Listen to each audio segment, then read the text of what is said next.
Welcome courtside. I'm Nick England, joined by Matt Prosser.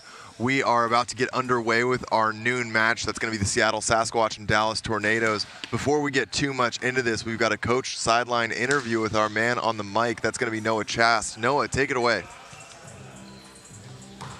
Yeah, I'm here with Seattle Sasquatch coach Jared Walters. And Jared, still searching for that first win of the year. How do you pull it out against this Tornadoes team?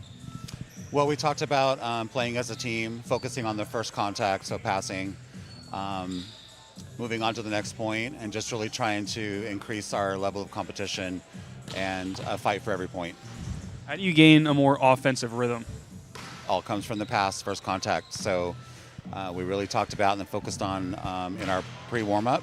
So as long as we can compete with the passing, we'll be okay. And in what way do you attempt to slow down Felix Chapman? Well, we are going to try to serve him as much as possible when he's on the court to try to get him out of his rhythm. We're not going to stop him, but we will try to slow him down. Coach, appreciate it. Good luck. Thank you. Send it back to you guys. Matt, we hear their game plan is to serve him. What was your thoughts on what we saw from the reception of Tornadoes yesterday? I think that's a great game plan going into it. You have to find a way to slow down Felix Chapman. He went for 36 kills yesterday, had quite a performance in that match. It was a 5-set match. And, I'm very curious to see how his physicality holds up after the short turnaround here for this match today.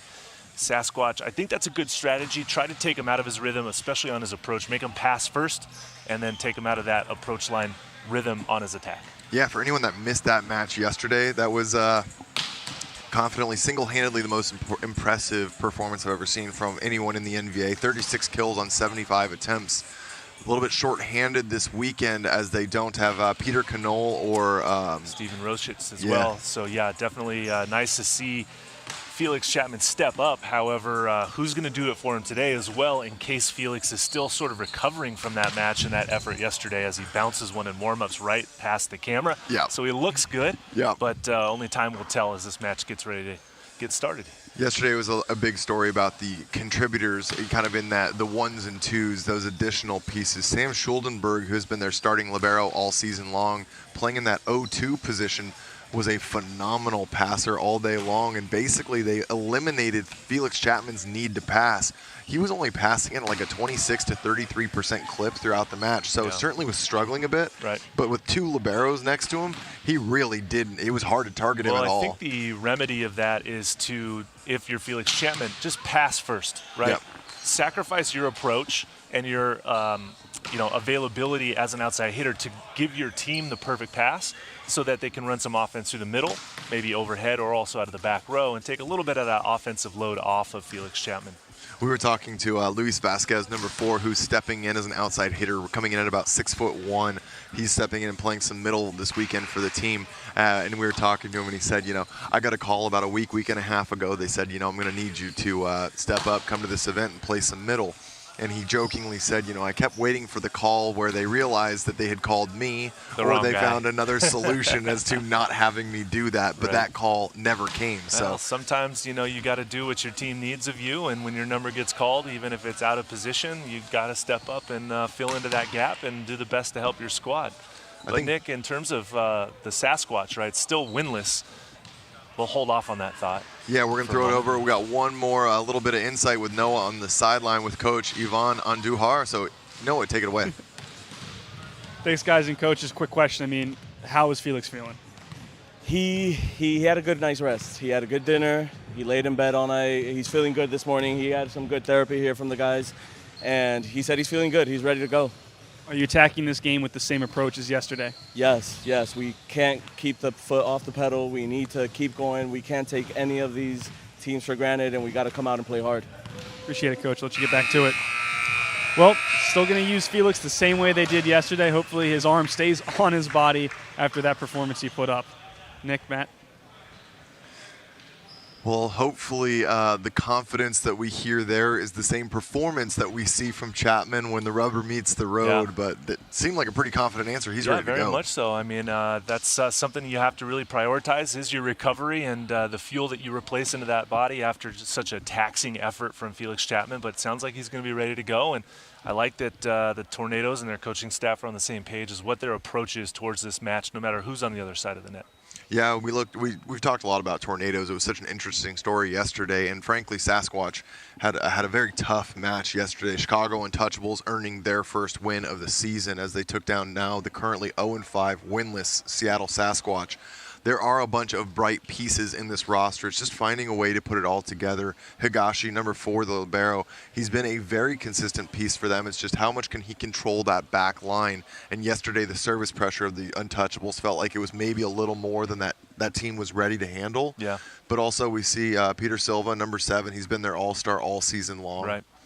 Well, the pieces are definitely there for Sasquatch. It's just a matter of finding how they line up together in the right situations and right rotations in regards to their offense. They didn't run a lot of quick attack or a lot of big attack through the middle of the court on their side in serve reception in the offense. So that's something that they really have to kind of tighten up. But as Coach Jared mentioned, it all comes down to their pass, the first contact. And if you can't pass the ball, you can't run a lot of offense through the middle of the court, and you're reliant on your outside hitters. And so far, that's been the story for Sasquatch, is they're still struggling to find that identity that we've been talking about all season long for the team from Seattle. Yeah, yesterday we saw Ben Simon, the right side for the Tornadoes, was not the starting option. They had Sean Smith, number 1, going, and very quickly made that adjustment. He was a big addition to the court. But the interesting thing to keep your eye on here as a fan is there were times mid-rally and even before points started that we were seeing Felix Chapman move himself into the middle. And so he was taking over some of those middle blocker responsibilities. He's someone that has spent time as a middle, outside, and right side, so there is no set or blocking position that he is uncomfortable with. Well, yeah, in certain situations, I mean, Felix Chapman is 6'7", 6'8", so you want his size there at the net going up against the probably best opponent hitter every single time. And so, again, being nimble and available to play out of position is a little bit of the name of the game sometimes in this sport, and Felix Chapman's able to do that for the Tornadoes. Very curious to see here what lineup the Sasquatch opt to go with.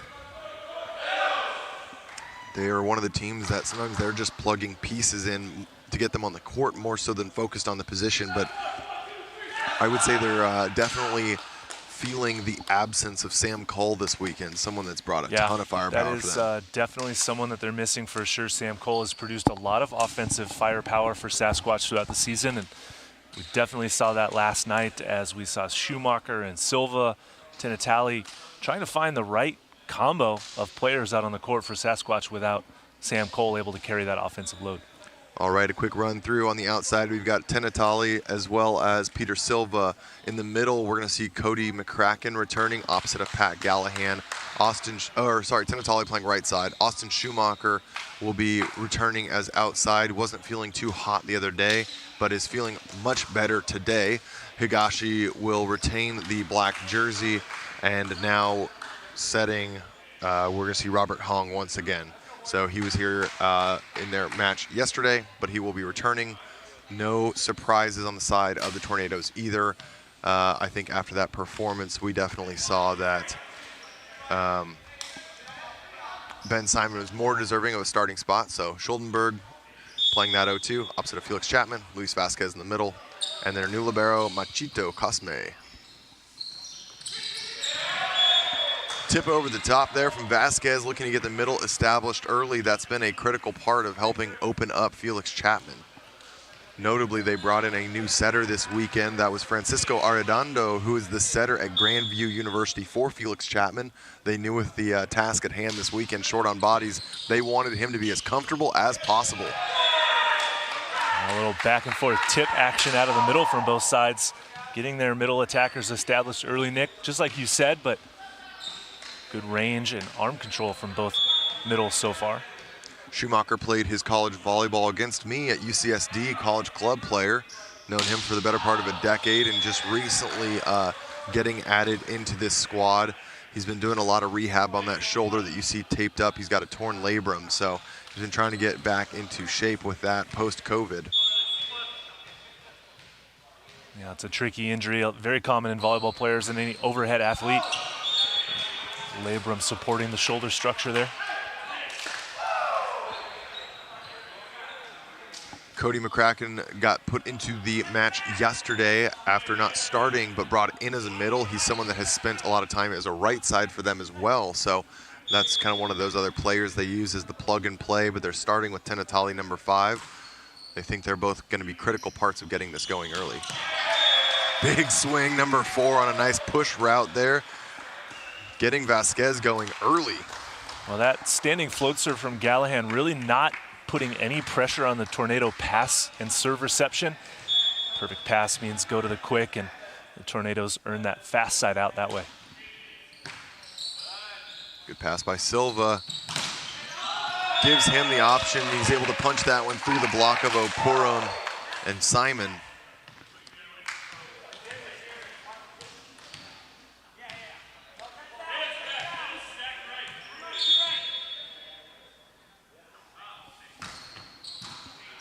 Tenatali with a nice jump serve, but a perfect pass.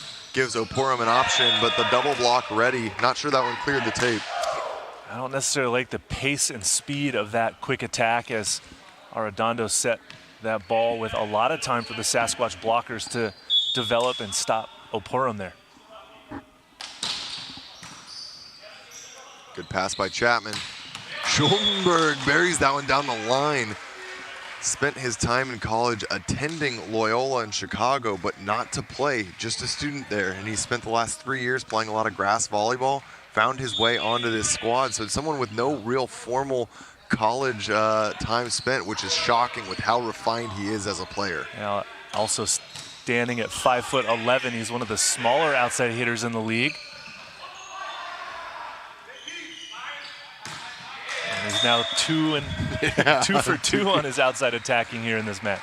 We saw him serving and swinging well all match long yesterday. Again, not many attempts were having to be made for him, but if you're participating at that high of a clip, that's definitely helping out the Felix Chapman train as it tries to roll on.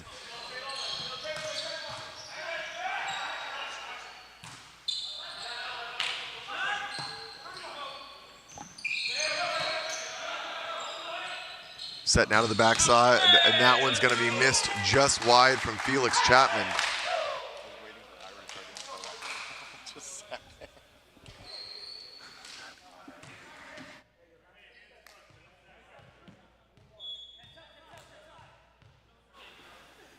Silva goes with a float. Good pass. Tight ball. Schuldenberg tries to recycle. Does so. Covered by Oporum. Oporum, another off blocker defense there. And Simon swings into the block. It's kept alive. They're going to look for, they should get a replay even though the ball is down.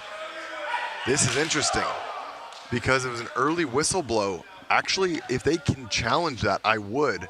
Even though the ball never got over the net, the whistle was premature.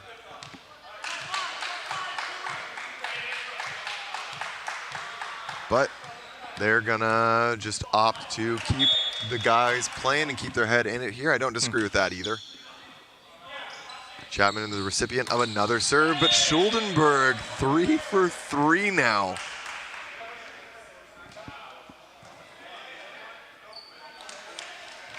Three for 3 offensively through set number 1, so a good start, taking some of that pressure off of Chapman. Like you were talking about, Nick, the 0-2 position really utilized for their passing skills, and any point scoring they get is a little bit of gravy on the biscuit wheel train, but so far Schuldenberg doing a nice job. Cosme with a good dig. Chapman with an easy roll shot over a noticeably smaller block there with Robert Huang. Well, that's going to pose some serious problems for Sasquatch if Huang is blocking against Chapman throughout this match. There's a serious height advantage to the team in purple and Felix Chapman on that one. Higashi kisses the ceiling with that pass.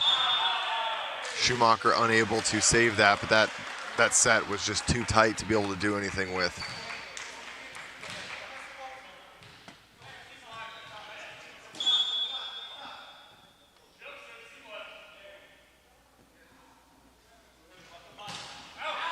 That serve goes long. Schuldenberg's serving run comes to an end. After a nice little run put together there, and that's 7 serving 8. Sasquatch down by 1.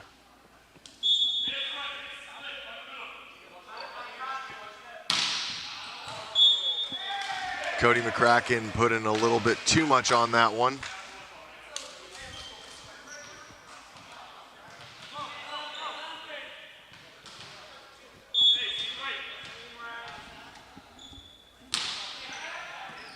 Good pass by Schumacher. A big leap from Tinatali. Wow, he hit that that was almost a front row set. I mean, he really reached. Tinatali flying out of the back row that time as he was clean. His feet were right in front of us here. We had a great angle on that one and did absolutely fly all the way up to the net on that kill.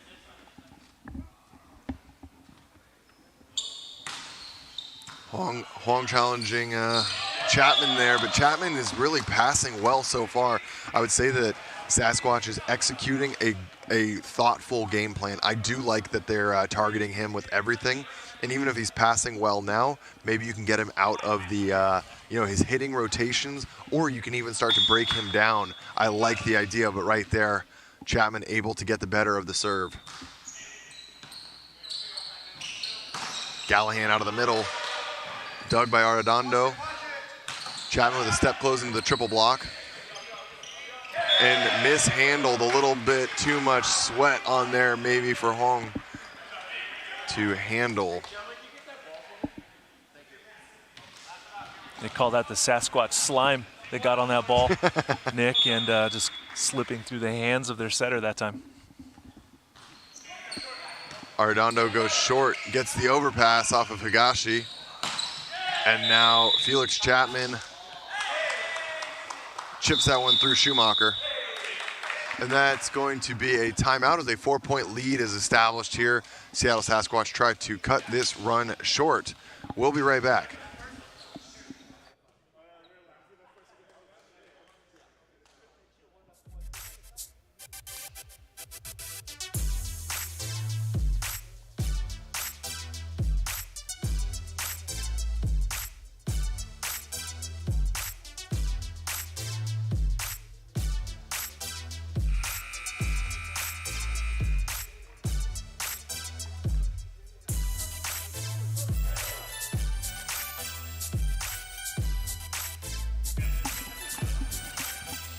A little breather there, seeing if Sasquatch can kind of gather themselves and right this ship before it sails away too far for them to get it back.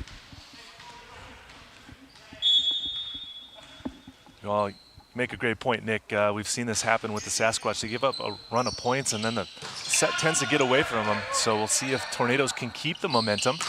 And they do. Nice left-handed attack from the overhead set. It is insane to watch. So Felix Chapman there recognizing that the middle option was probably what was going to get set. Gets in there and gets a block touch. He just backs up and approaches basically halfway between the outside and the middle, just looking for kind of just a see where I'm at set. I don't even know what that is. Doesn't get it, but his approach line was quite telling. That ball goes long, no touch. Disciplined move there from Simon and Vasquez.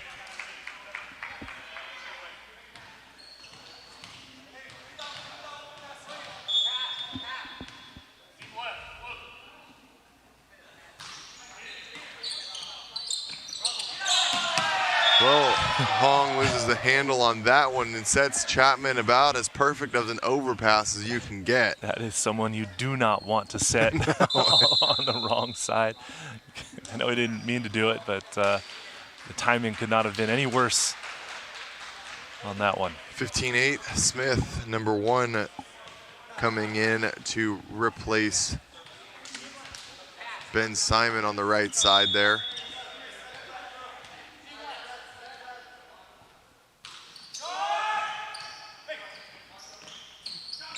Short serve taken by Gallahan that gives Tinatali an option. Gets a nice little roll shot there. Arredondo and Chapman having some words exchanged to see who's going to take that ball. That's one of those plays where the right back defender and then the off blocker need to know who's going to go for that as it went off the block and fell into that open court. Another target Smith tips that one over to keep it alive. Pat Gallahan reverses it. Nice set. Schuldenberg with a huge dig, and Smith tracks it down, and it's going to be kept alive.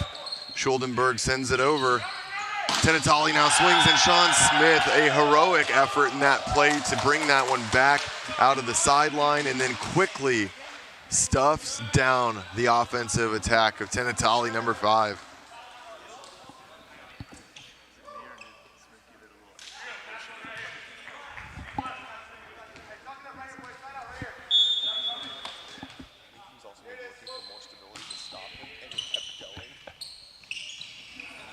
Tenatali again, dug by Chapman.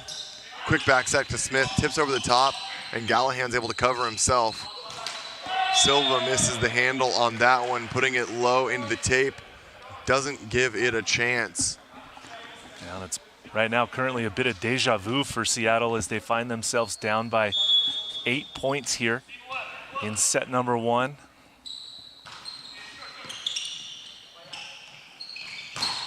There it is, Sean Smith back to back. Wow.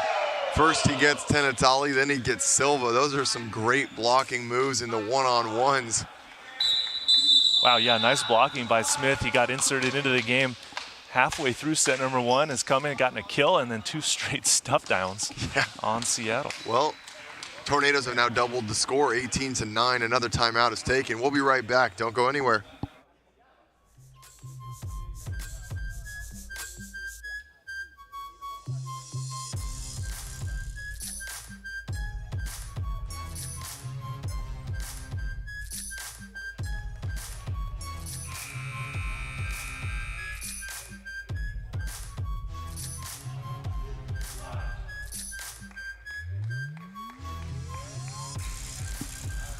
Well, Matt, there is certainly what feels like an uphill battle, and even though they're playing against someone new today in the Dallas Tornadoes, it feels a bit like the same story as yesterday for Seattle Sasquatch. Do you see really anything right now that's going to be making any adjustments, or do you think that the Tornadoes just have too much to handle?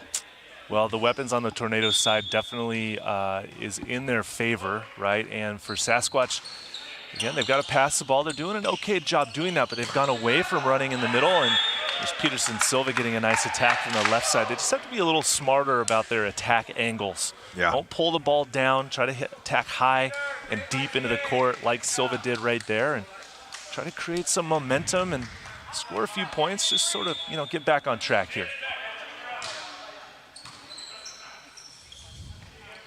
Great pass from Cosme. Smith. He's having a lot better showing today than he did yesterday. In those first 3 contacts yesterday, feel a little bit error-riddled. Today comes in, and he said he's just getting block points, a big swing down the line. Nice little adjustment from him.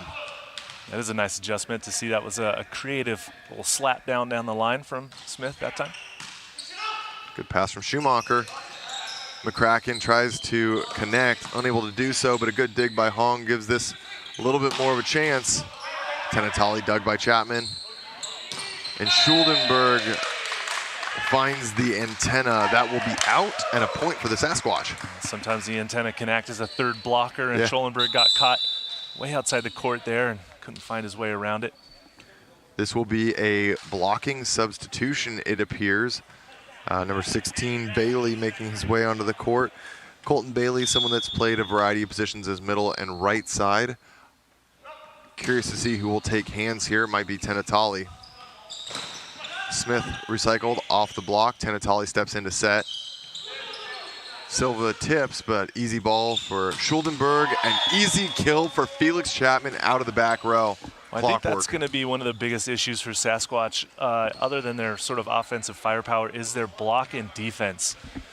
Tornadoes, just a little bit too big and too dynamic for Sasquatch to really get any solid block points. So they're going to have to rely on their backcourt defense here. That service error resulting in the easiest point that the Sasquatch have gotten so far in this game. But again, still a very big uphill battle for the team in green. Yep, a little bit of that free point celebration there. And there it is. We talked earlier, if you keep serving him, you might eventually get him to break down a little bit. And there it is, Chapman getting aced. I like the deep serve from Silva there, challenging Chapman's decision-making and passing that ball with his hands. Good pass, though, gets them back in. And Smith, good block touch to slow him down. And Schumacher now, dug by Cosme, and that's a back row attack for Chapman. Into the triple block, Bailey steps in to try and get involved. So it's interesting, it looks like Tenatali just taking over the setting responsibilities completely. It's not a, it was not just a blocking sub. They're gonna hold Colton Bailey on, number 16 there. Yeah, this will be an interesting to see how they line up offensively. If Bailey will hit from the right side or will it be McCracken? That one crawls over the net, just below the tape and goes up and over. Schuldenberg paid the toll for that one. 22-13, a 9-point lead here with the Dallas Tornadoes.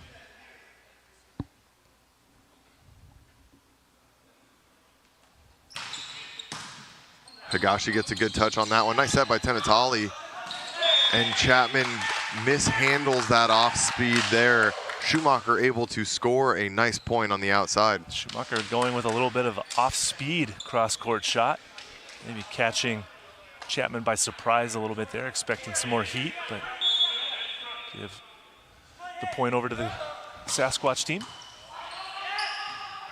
Nice track down there by Arredondo. And great court vision from Chapman. Throws it back behind him. Tenatali's got to be ready to pick that one up. He does. He's got to be there, and he made a break into the middle of the court, but Chapman saw that the line was wide open that time.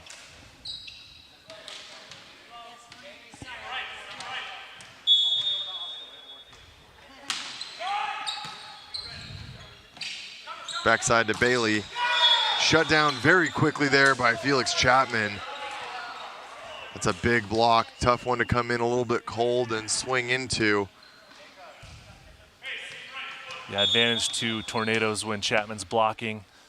Bailey just overran that one a touch.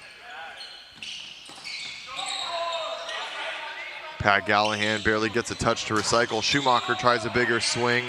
Blocked by the Tornadoes. Gets a second attempt here. Recycled once again. Higashi goes back for a third.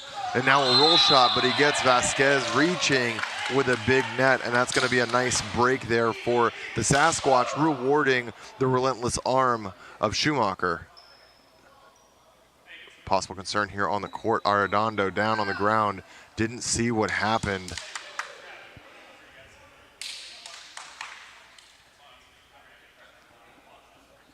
Unsure if it's a cramp potentially that's getting to him here.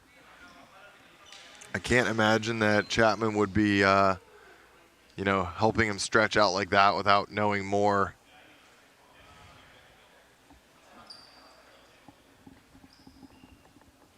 They're going to help him back up, and looks like it is just a leg cramp. Panayotis Stavro, our local NVA trainer, coming in to check him out and make sure he's good to go. So they're going to go ahead and make a quick substitution here, and that means we're going to see player coach Andres Quinones coming in as a setting substitution. So the game will proceed. Bailey now, as he rotates back row, means Robert Hong goes ahead and retains the setting position. So it was a little bit of keeping a 5-1, but switching out the setter that was doing it. They wanted back row hands with Tenatali there. So that answers the question with the Bailey substitution.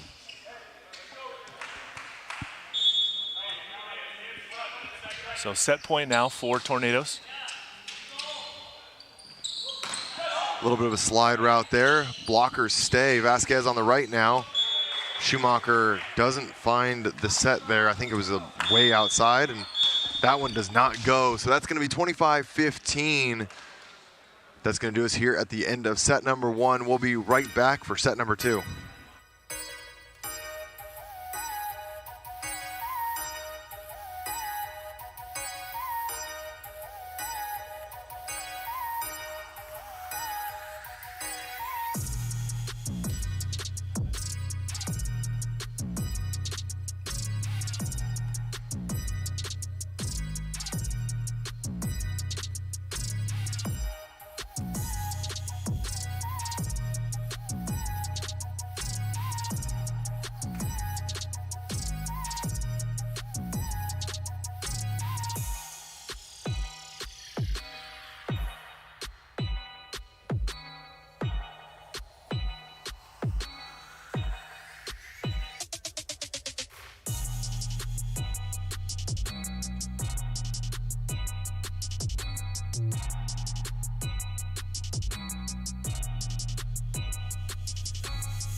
All right, well, after a bit of an authoritative win there in the first set, the Dallas Tornadoes didn't leave much of a question about who was in control of that set. Set number 2, Seattle Sasquatch, see if they have an answer to battle back. If you're just joining us, I'm Nick England, joined by Matt Prosser, Noah Chast on the sidelines. You're watching the NVA, that's the National Volleyball Association. This is our 12 o'clock Pacific Standard Time match. We've got 2 more matches following this. Up next, Colorado Kraken as they take on the Las Vegas Ramblers, and the day will wrap up with the battle for the 405, the LA Blaze against OC Stunners.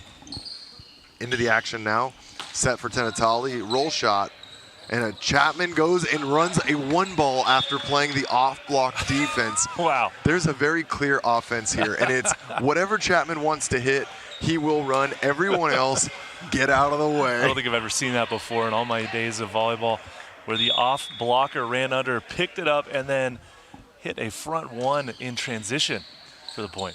Brief kiss on the net on the way by. Nice swing there, Gallahan. We've been waiting to see a bit of a more powerful run there, and there it was during the end of that first set, though we saw a small injury occur. Noah, you saw some updates. What do you got for us?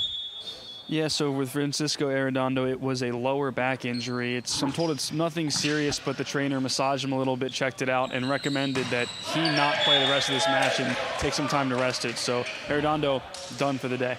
Sounds good. Appreciate the update. And that also makes some more sense than Sean Smith, someone that has retained the setting position at times. They're going to leave him as an option to go in for Ben Simon or to replace Quinones as setter. So for now, Quinones gets the start. I don't think the team is too concerned as long as they have personnel to put on the court. Schuldenberg battling with the block and gets the best of Gallahan and Tenatali.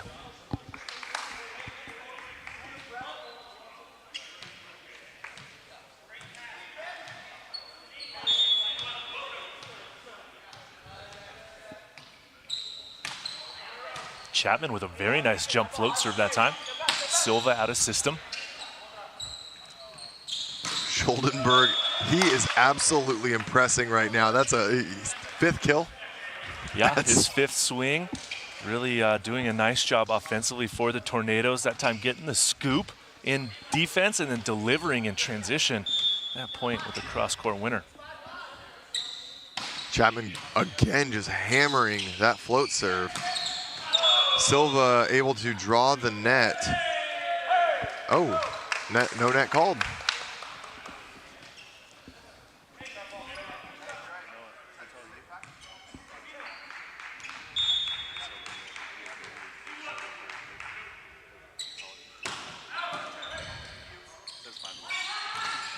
Chip off the hands dug by Chapman. Quinones leaves it inside for Simon, and a controlled roll shot. Great dig there. And now Chapman turns it back going to zone 5. Huge kill. Nice dig there by Machito Cosme, the libero for the Tornadoes. Well, a big tail of the tape so far, Nick, has been the Tornado transition attacking.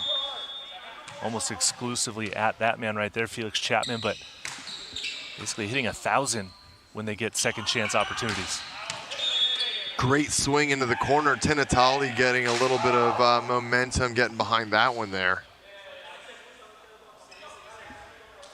Cody McCracken heading back onto the court. Right now we're seeing Seattle at least getting some more consistent swings. See if they can earn a little bit of momentum with some real points. Quinones cross court. Schuldenberg finally making his first hitting error, puts that one in the bottom of the tape. That's an unfortunate hitting error there from Schuldenberg, who's been hitting pretty well. That set didn't quite develop all the way, and instead of just chipping it over, he blasts it into the net for the error. Yeah, he's been all gas on every swing so far. Didn't see any reason to stop there. Gallahan, the standing float, is just not enough.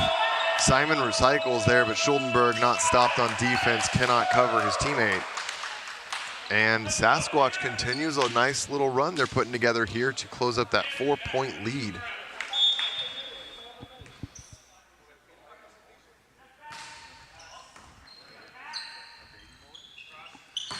Inside slide approach, and that's going to get blocked back. Once again, the cover from the Tornadoes asleep at the wheel. Yeah, a little bit. That ball's got to get picked up. It Yeah. came all the way across the court. 2 guys watched it fall, thinking maybe that it was going to be wide, but if you're not sure, just play it and try to turn it around. Schuldenberg with a great pass, and he's the recipient. Goes for the wipe off the hands there and is able to get it off the outside hand of Tenatali. That was several points without seeing Felix Chapman get a set. It feels a little crazy to see after the way they've been running their offense.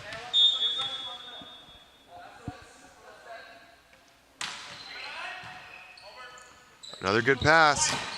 And that one funnels through, but that's going to be a net. Peter Silva, that's a good call. Peter Silva going into the net there. Ben Simon gets himself a solid little recovery.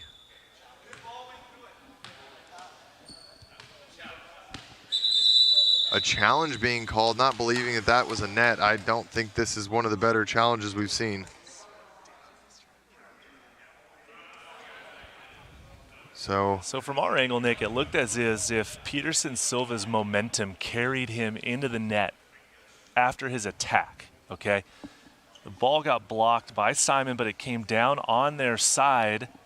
So it's going to be very hard to see for sure. I think we'll certainly see in the challenge replay that Silva did, in fact, net while the ball was still in play. It's going to be very hard to overturn this one for the referees, I believe.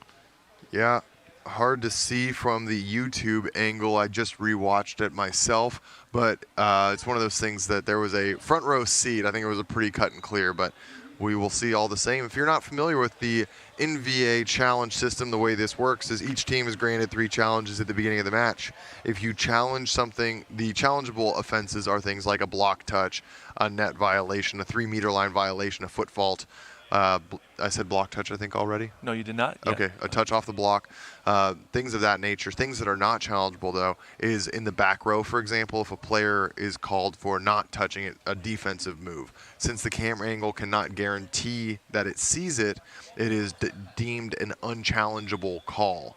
So in this case, if you get the call correct, you keep your challenge and have 3 remaining. If you get it wrong, you lose 1. So it's very important to manage when you use these 3 challenges for the first 4 sets.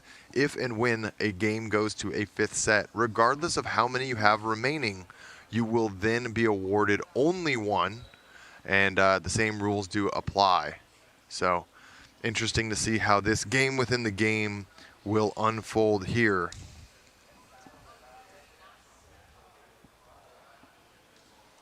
Now, the addition of the challenge system here in the NVA has been very well executed and appreciated, as we have seen it get involved in the international game and also in the NCAA level men's and women's as well. So a few different variations of the system, but very happy to be able to provide it here for our teams and our viewers at home.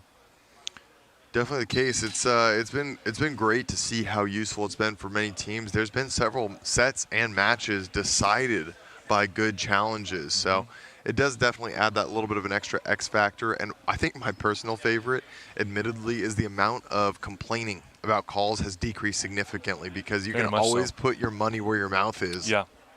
So there's no more complaining about the referee calls. There's no more arguing. There's no more back and forth bickering from the players or the coaches. It's just like, all right, well, let's double check. Let's use the challenge and see the video evidence and just keep moving forward then from that play. That's what we saw right here, a disagreement on is there a net. It didn't have to be a long, drawn-out conversation. Coach Walters immediately signifies he'd like the challenge, and now we can get that one resolved.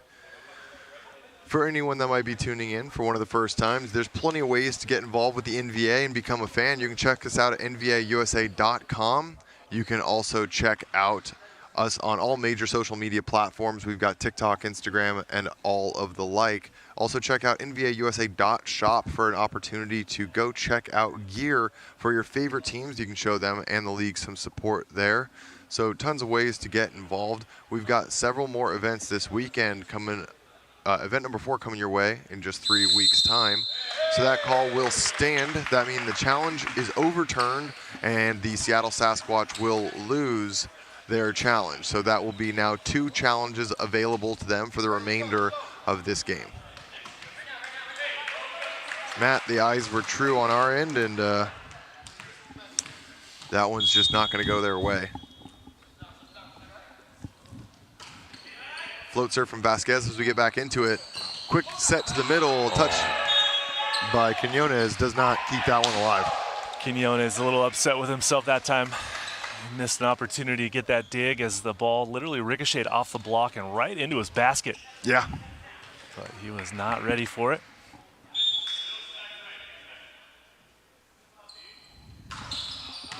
Serve just long, a lot of pace on that one from Tenatali. Ben Simon now heads back to the service line for the Dallas Tornadoes. He was ripping some jump serves yesterday, but going for a float serve to look for something more consistent, but maybe that jump serve would have been a better option as he sends that one long. Give yourself a good high toss, go up and give it a whack and see if you can score some points from the inline, but that jump float hybrid, just a little too much mustard on it as it goes through the inline. Silva goes after a float serve there as well. A little back one slide route for Opurum.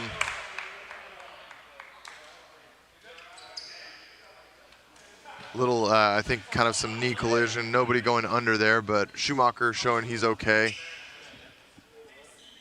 Pretty slow offensive play that time from the Tornadoes, utilizing Chike Opurum in the middle, but kind of slowing down this set tempo, giving Sasquatch a chance and opportunity to get their block situated, but that time Opurum still gets the point.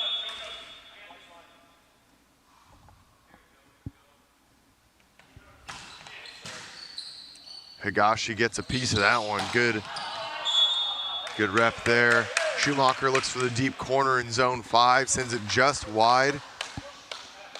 Got to say, Damian Higashi feels like a bright light right now, passing very well thus far during this match.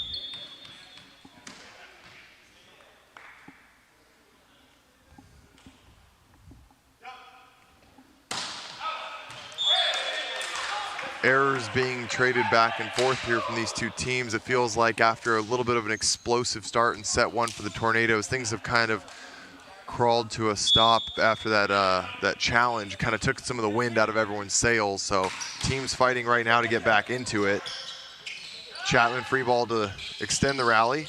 And a tip, and Opurum slaps it back. Says, sir, take it back. I don't want any of that on my side of the court. Chike says, I'll spike your spike, and gets it to fall off the defender, and with the left hand, no less.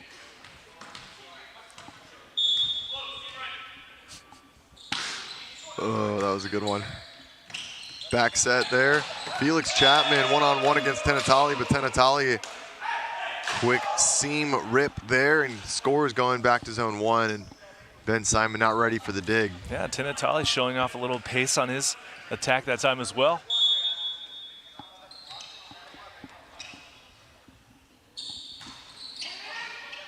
Hong targeting Chapman. Chapman blocked with a triple block. Schumacher getting involved there. And that's a first of this match, shutting the big man down. Another opportunity where the Tornadoes have to cover your hitter. Ball dropping in the middle of their coverage. Chapman with a good pass. Rivera gets run in the middle, but dug by Higashi. Silva has to just send that one over. And Chapman once again blocked, but that's going to be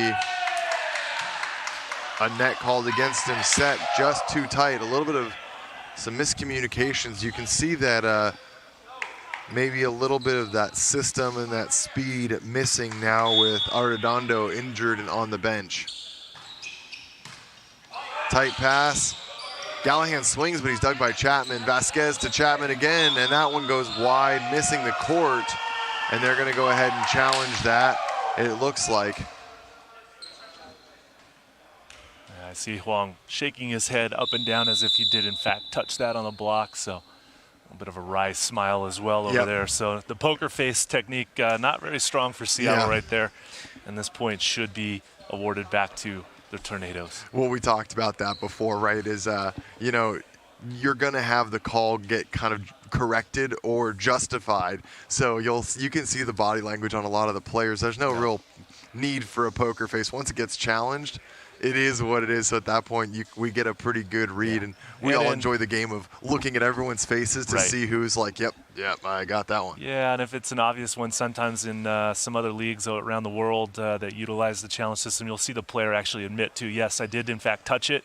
There's no reason to go to the challenge replay because it'll overturn it, but it's just going to reconfirm what actually did happen, and so it skips this part of it actually, and everybody can get back to action a little bit quicker.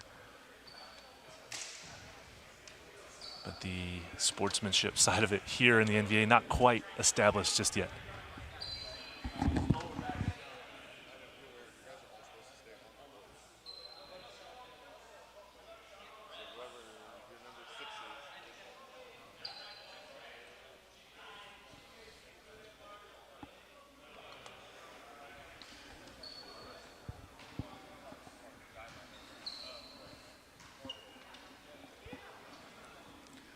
Waiting for this one to be reviewed. If you're just tuning in, I'm Nick England. This is Matt Prosser. And after this match, we've got the 3 o'clock Las Vegas Ramblers, Colorado Kraken. That's going to be a pretty good matchup, I think. Colorado's been having some solid matches so far as one of our brand new expansion teams this season. Seattle's, of course, our second one. You can see where some of that catching up and up to speed part of that process comes in. That's where they're maybe struggling a bit more, playing against one of our new expansion teams from last year, the Dallas Tornadoes, who, of course, struggled in their debut, but already more wins this season than last season combined. So they've done a nice job of continuing to upgrade their roster and, bringing in the right pieces to be a competitive team. Yeah, absolutely. It's great to see this league expanding now to 12 teams and, keep bringing more opportunities and chances to promote men's professional volleyball here in the United States. And the next match should be really good. Nick, Las Vegas Ramblers playing some pretty solid volleyball right now. Their roster solidified and very deep and very strong. The Kraken have been doing a good job kind of continuing with their growth. However, I think they're a little shorthanded this weekend as the OC Stunners took them down the other night in fairly convincing fashion. But Colorado Kraken doing a good job running some unconventional plays through the middle, but they have done a pretty decent job in scoring points and getting better throughout the season so far. It's funny. All the teams all season long have been so they huddle around this monitor, and I don't know if they've been requested not to so that we can see it on our cameras there. Oh, yep, that goes right through the pinky. Tinatali's right pinky finger looks like it should be making contact, so. Oh, wow. The call's going to stand inconclusive. Basically what they're seeing at no frame that they have captured, do they have a visual confirmation that contact was made. So that's a rare exception that Seattle gets away with one and they know it, but that's sometimes the game you do play with the challenge. Not always perfect, so nothing confirmed there. And Seattle may be catching a bit of a break, and that takes them to 12 apiece. Yeah, certainly is catching a break for Seattle as Tinatali gets away with one. A deep dump into the corner. Quinones catches the Sasquatch sleeping over there. Interesting to take note on the serve-receive right now from the Tornadoes. They're basically doing a two-man pass. Chapman barely involved at all. Good pass by Silva. Schumacher taking a big swing, catches the line on that one. And that's a solid point. I would say right now, in terms of general goals that we heard from Sasquatch when the match started, I think they're actually passing quite well. I think that they're maybe lacking a little bit of the offensive firepower to take the next step and get those earned points. Right. But I would say they're executing pretty well from the service line, or from the serve-receive line. Yeah, I would agree with you, Nick. It's a good observation and analysis of what's happening through this match. Good chisel off the hands of Vasquez there. Difference in height between Chapman and number 4, Luis Vasquez. And for the first time this match, Seattle has taken the lead, Nick. Well, it's a good position there, continuing to earn that. Quinones now back to Chapman, and Chapman buries that one into the court. See a question in chat wanting to know a little bit more who Felix Chapman is. He's spent his time playing at Grandview University, an NAIA school in Illinois, where he was able to get back-to-back most valuable player of the NAIA. He has played with some time on Team USA for, I believe, 2 of their Pan American rosters, and was confirmed as a U.S. citizen last December, naturally born in Cuba prior to defecting to the States. Now lives in Des Moines, Iowa. So one of the best players in our league by far. Had a 36 kill match yesterday on 75 attempts, earning an NVA record with most kills in a match. Good kill down the line there from Ben Simon.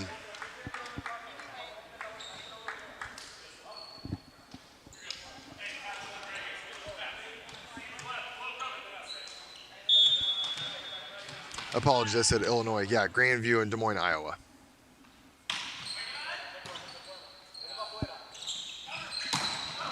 Ooh, nice deep swing there, Silva. Silva's someone that had a very, very good event one and has since cooled off a little bit this event. We'd like to see him return to that form, but there's going to be a technical timeout at 16 now. We'll be right back.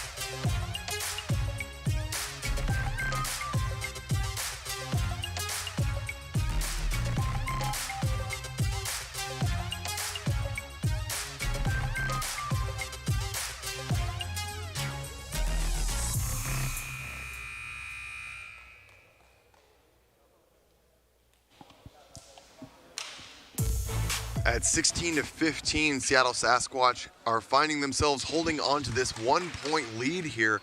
Matt, I really do still believe it's off the back of their game plan. Come in, pass the ball well, and now we're seeing their pins start to develop a little bit of a sense of rhythm. Nice dig there by Higashi. Silva gets a chance and buries it into the corner. That's exactly what they want to see. But Damian Higashi with the one-handed dig. Phenomenal defensive effort. Yeah, and it just takes a little bit of those magic plays, kind of like that one, to get some more momentum. And now Seattle has a 2-point advantage here in set number 2. Floats her from Tenatali, targeting Chapman. Chapman now recipient of a big set, too low. Triple block ready for him there. Make it a 3-point advantage to Seattle.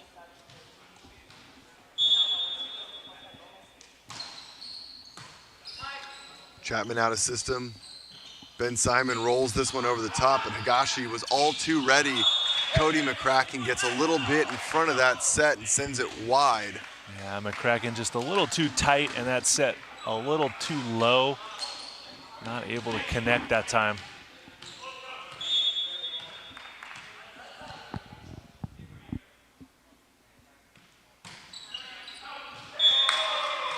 Just too many service errors now from Tornadoes. That is not helping their cause as they're still down by 3.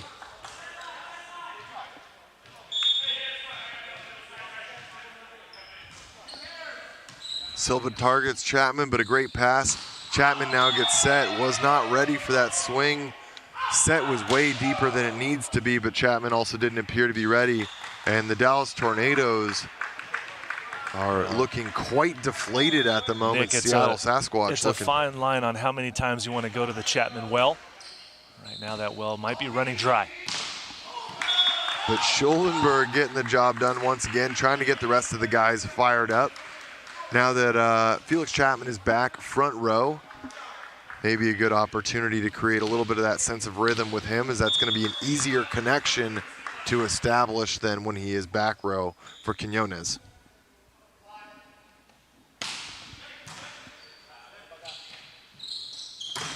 Schumacher with a good pass, battling off the block of the hands. Chapman goes on 2, and Silva not quite ready to handle the heat on that one. 20-18, still 2 points up. Dallas Tornadoes need to pull the trigger right now if they're going to get back into this one.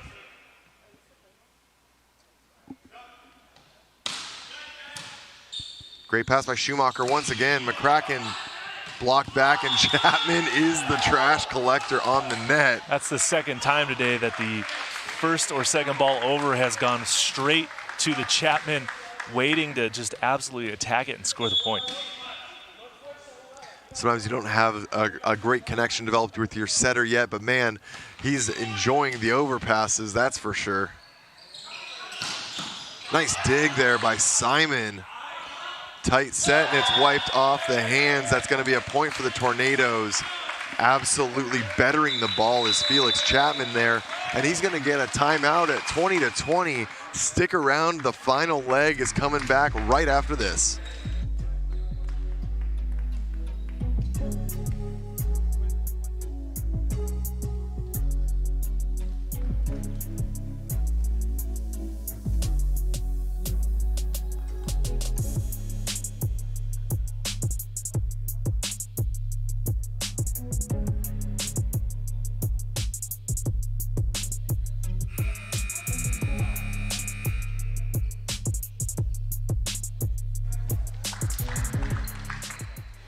Matt, one of the tales as old as time when you're in the training gym for volleyball is teams play games starting at a score of 20-20 so that you can train exactly the situation that you're in right now. How do you handle that adversity and that stress at, a race to 5? Right, basically shortening the game, a sprint to 5 points, right? And especially at the business end of the set to win that set. Be very interesting to see how Seattle can answer this question right now. Yeah, and where their pin hitters between Tinatale, Silver, and Schumacher, they were all, a little bit slow to start. They weren't quite getting the swings they wanted. Maybe it was the set connection. There was a variety of things it could have been, but right now it feels like they're kind of fixing a lot of those issues. It's also been quite some time since Seattle even got to 20 points, and I don't mean that in a bad way, but they just have been getting kind of blown out in sets, and now that they're at 21-21 here in set number 2, it's a good character showing opportunity for them as well.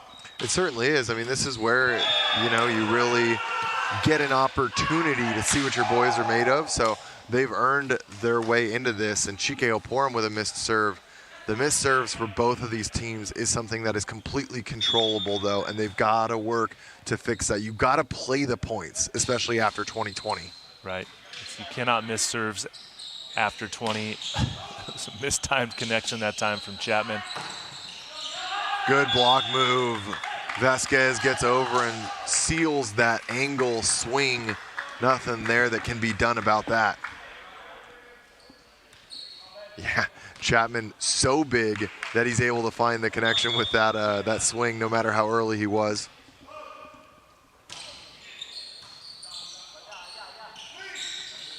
Schumacher with an explosive approach, able to best the block, but it looks like they're chasing him to the antenna there. They were, and that time Chapman put himself in the middle to block, and the ball went underneath his right arm, which is really the sole responsibility of the middle blocker. Protect the middle of your court. Schuldenberg perfect pass means Chapman is the option, and Chapman buries that down the line. No surprise where that ball is going, but nothing can be done from the Sasquatch defense. 23 apiece. It is now a race to win by 2. If you're not familiar, every match does not have any limit on score. It's a race to 25, but you've got to score 2 points more than your opponent. And for the third missed serve in a row there, Dallas Tornadoes are trying to give this one away. They certainly are. 3 missed serves after the 20th point is just unacceptable, Nick. It really is.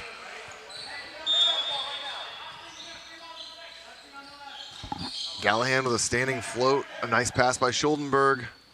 Schuldenberg gets the touch and scores the point. Man, he really feels like he's bailing the Tornadoes out of some very difficult situations right now. You love to see that from players, especially ones that are being, a bit of a role player, doing something outside their normal. his defensive prowess, something this team sorely missed and lacked last season. So his addition's been a large breath of fresh air. Silva hammers that one off the hand of Opurum. A lot of communication on timing there and trying to take away more court, but Silva simply gets too much behind the ball.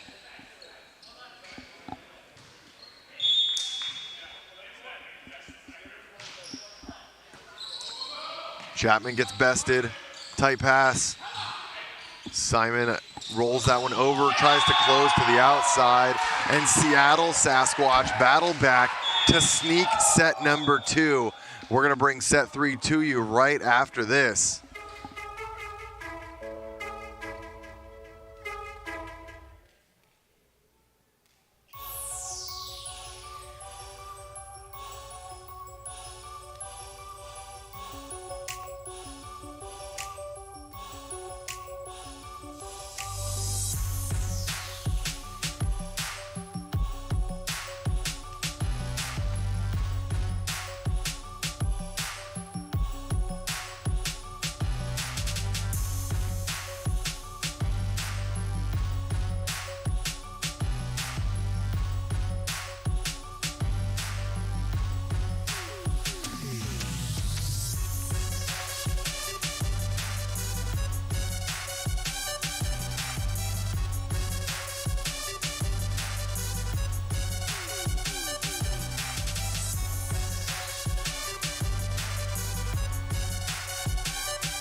Back into the action here, set number 3. You're joining us at the NVA, and that's going to be a dump to start off for the side of the Dallas Tornadoes.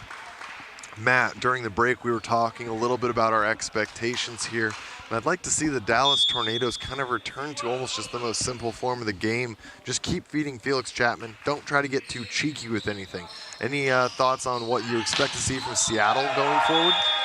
Well, Seattle has to maintain this effort level, right? They've gotten the momentum on their side after winning set number 2.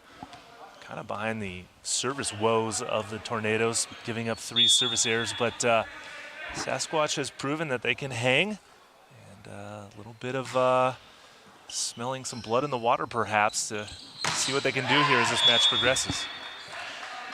Another personnel change.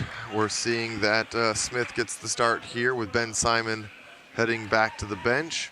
So just trying to find the right mix of players to be able to get this one done.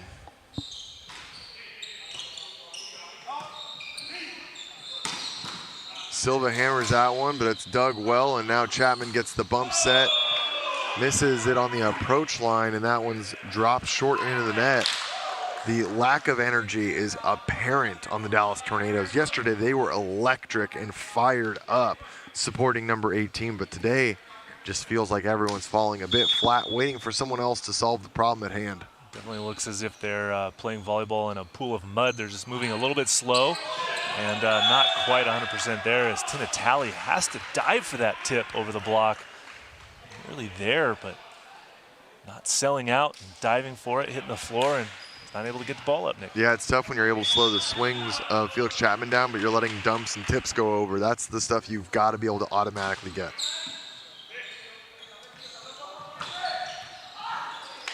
Sharp angle from Silva gets the better part of Schuldenberg, sends that one off into the wall.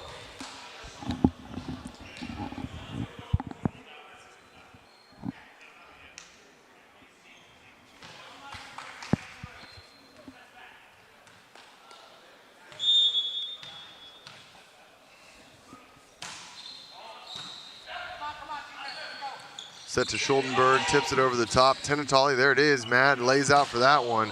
Gives Silva another chance. Well, maybe Tinatali heard me after that previous tip that he didn't dive for. Laying out, getting the scoop, and his team scores a point in transition.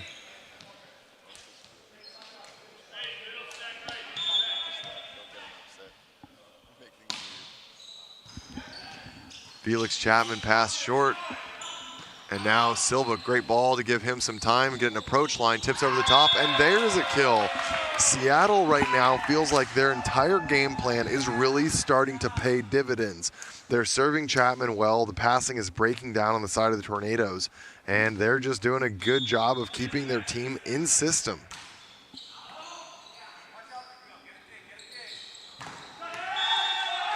That's going to be a touch and a point there for the Tornadoes.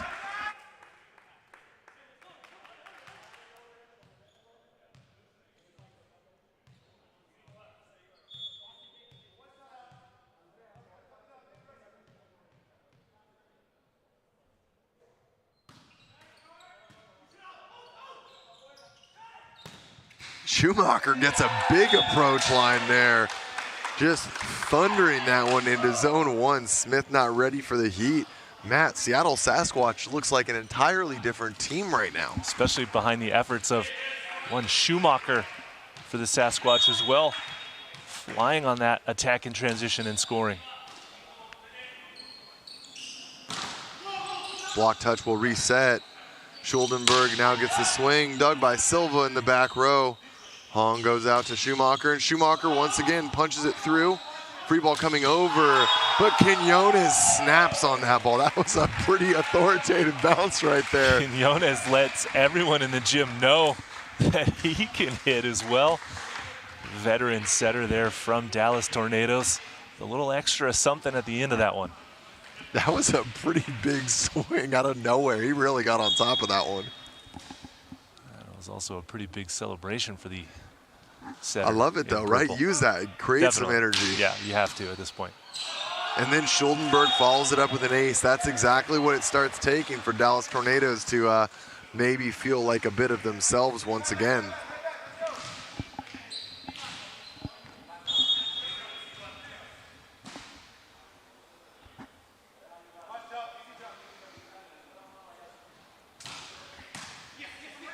Schumacher gets a great pass and a great swing. That one, did that catch the head of Smith down the line?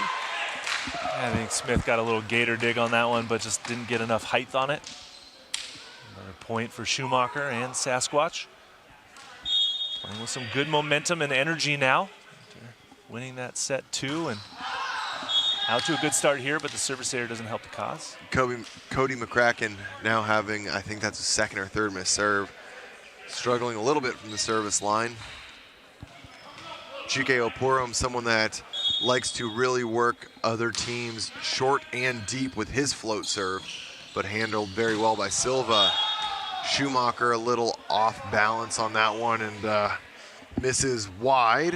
Oporum to continue his run with a 1-point lead now.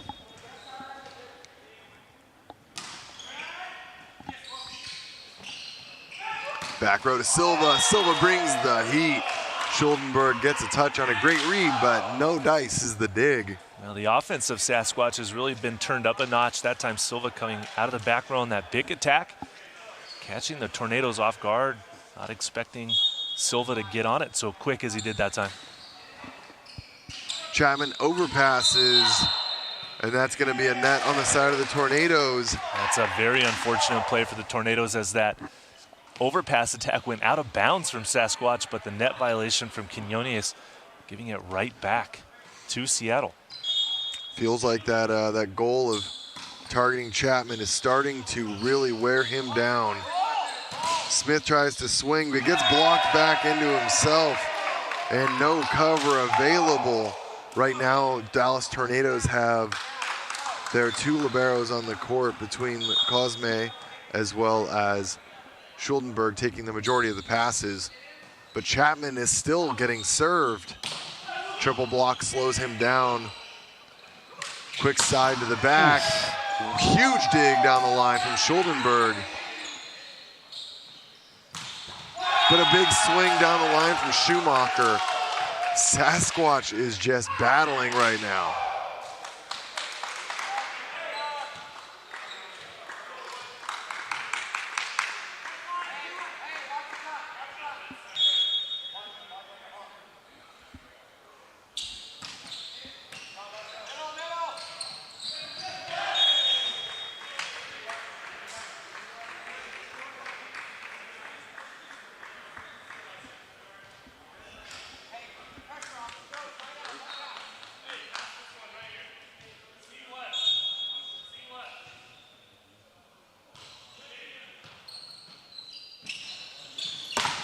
Oh, swing off the outside of the block there. Schumacher is coming alive right now. Yeah, Schumacher doing a great job. He's been relatively quiet the first half of this match, but making a big impact now. Easy float serve, still targeting Chapman. Chapman on a quick approach line there, a little bit of like a back one, swings into the angle.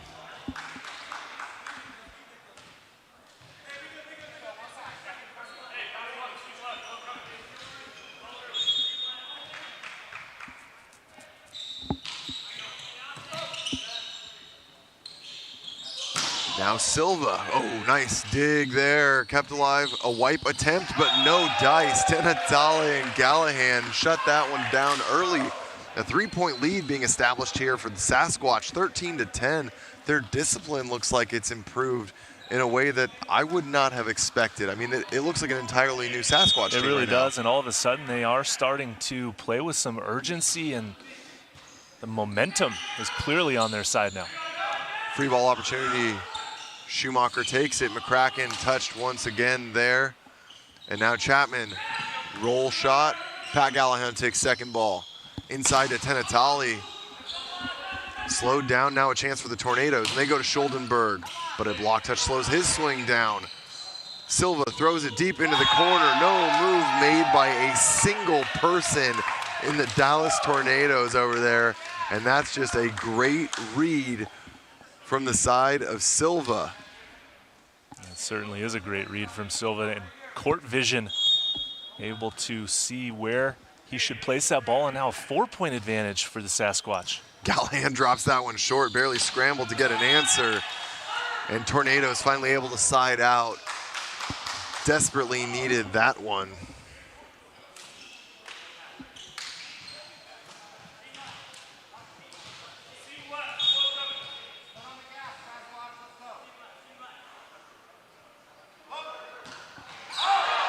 Serve goes long, good communication from the bench and the serve-receive line there of the Seattle Sasquatch.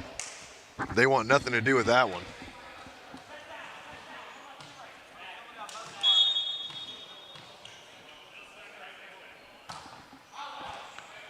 Perfect pass. Opportunity goes to Schuldenberg, but Hong is much too small of a blocker to find any hands there, and that's going to be a technical timeout. 16-11, Seattle in a commanding lead here. We'll be right back.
Well, this is certainly a bit of a surprising turnaround given the recent performances we've seen from the Seattle Sasquatch. A lot of fans in the YouTube chat have been supporting them from all over the world. So great to see that they're giving their fans a bit of a nice showing here. See if they can maybe continue to keep this lead extending and pull off a big upset here and take down the Tornadoes. Chapman with a big swing. Triple block slows him down, and Oporum gets on top of the net there. Good aggression, and I would have liked to have seen Seattle match the same aggression and send someone up there. Silva was just sitting there watching the ball, expecting it to come over, and credit to Chike Oporum, who got on it quick. He was able to throw it as that ball sat in the plane and took advantage of it.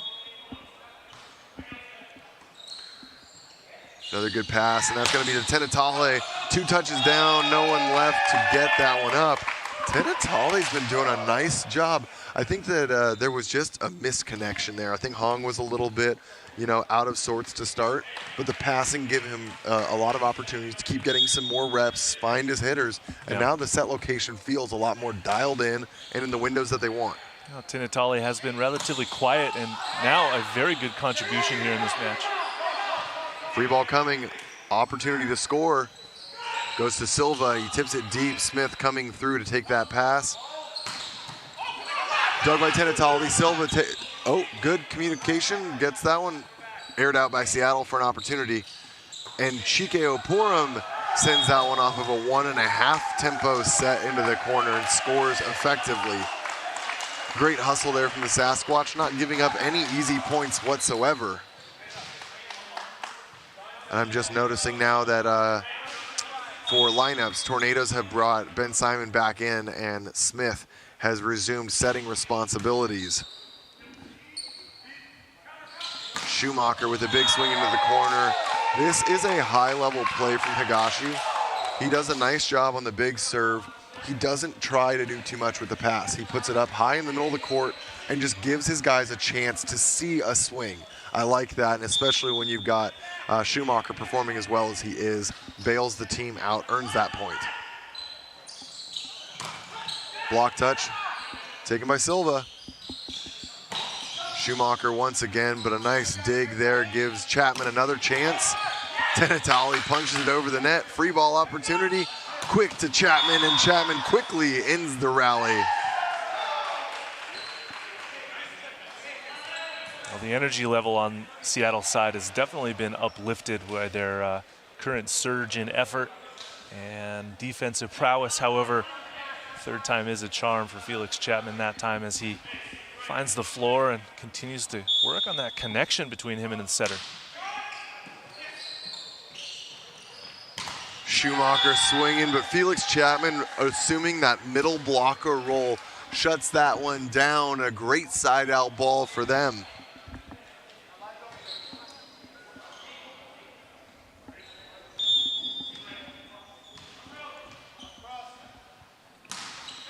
Float from Oporum.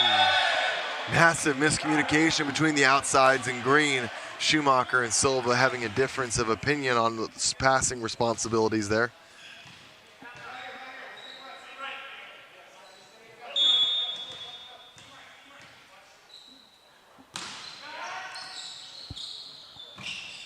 Backside to Tinatali, and once again, Felix Chapman getting involved as the blocker in the middle. You can tell that he doesn't want this to be the part of the match where it gets away from the Dallas Tornadoes, and that's going to warrant a timeout with a little run getting put together. We'll be right back as we see the second half of this set get underway. We'll be right there.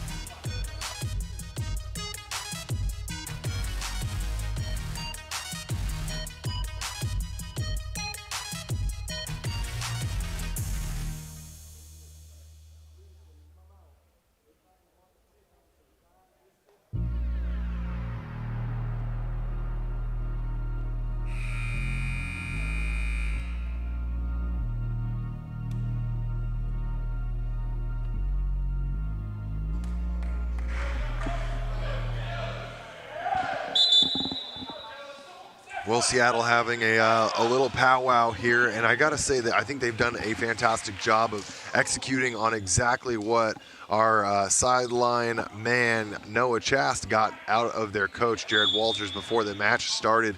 Their serving target, their expectations with passing. I think that they've been able to do that quite well, and maybe positioning themselves in a spot that gets them a win here if they're able to continue executing as well as they have been.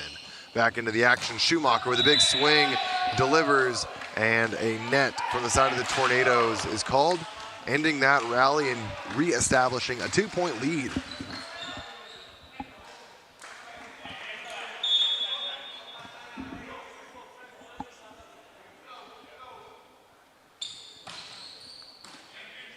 Chapman targeted once again.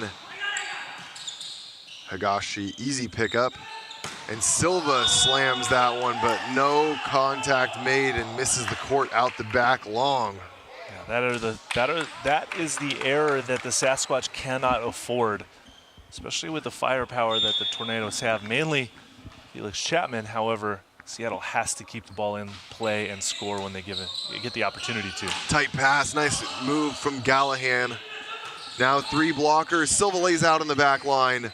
Tinatali turns, blocks, Higashi covers. And Felix Chapman runs the one ball. His diversity and ability to just interchangeably swing at a variety of positions is impressive to say the least. Yeah, that's the second time in this match that we've seen Chapman go for the quick attack in transition. 2 for 2 on that play. It's very interesting how much at a younger age. Unacceptable service error. Yeah, very much so.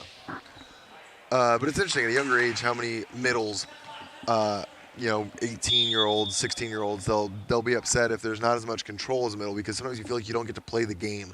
But it's crazy to see that Chapman is so confident in his ability to impact this, that he's moving into the middle and finding some great touches. Unfortunately, there is some terrible communication in the serve-receive line, leaves Felix Chapman with an impossible task trying to get that third ball over the net from an angle that's just not available. Tornadoes have done a good job battling back into this set, but now they're just giving those 2 points right back to Seattle. High swing from Silva. Schuldenberg deep in the corner, gets the dig. Triple block, corrals it back in. Smith able to cover. Chapman now swings once again. Higashi brings it back. Is this going to be another one outside? Of course it is, but now the chisel off the outside hand. The blocking moves from the Seattle Sasquatch have been, I think, far more disciplined than maybe Southern Exposure was able to do yesterday. Agreed. They're doing a good job taking away big parts of the court and getting a lot of touches that are slowing down Chapman. I couldn't agree more with you, Nick. The blocking move of Seattle has been very disciplined so far today. Tinatali one-on-one against Schuldenberg. Simon with a nice dig off the body. And in transition, Felix Chapman with a takeover swing. Cannot be handled from the Squatch.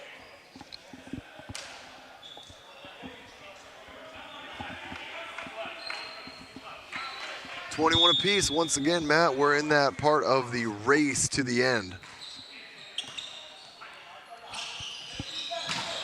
High hand touch. That's going to be a point for Sasquatch. Peter Silva.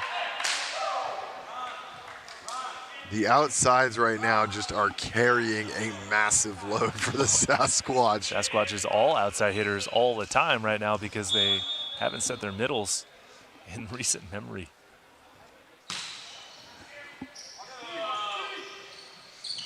Now a D ball for Felix Chapman.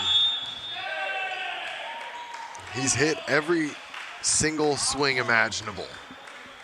The only thing left for him to do now is to take the second ball and throw it down as the setter dump. Then he'll get the perfect game trifecta. Yeah, hitting for the cycles Hitting equivalent for the in cycle. volleyball, yeah.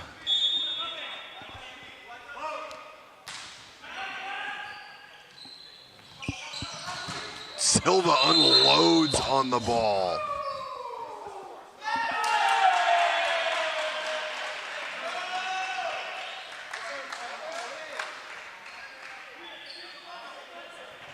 So he called an over violation on the, so a center line violation by Peterson Silva on the attack. I don't know that this is a challengeable.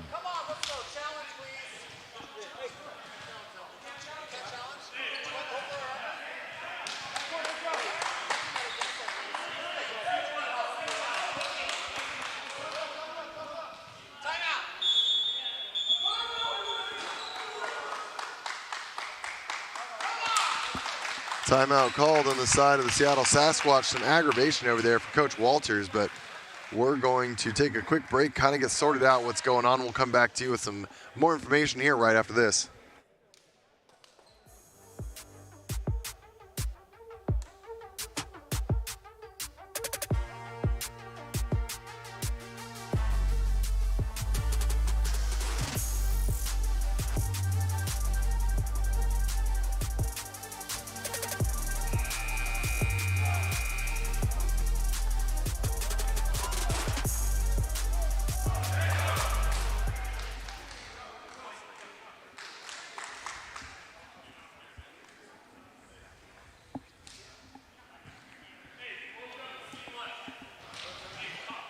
All right, so that timeout was called. There was a little disagreement about whether or not Silver had gone under, but that is not a reviewable or challengeable call. So the call will stand, and we're back underway.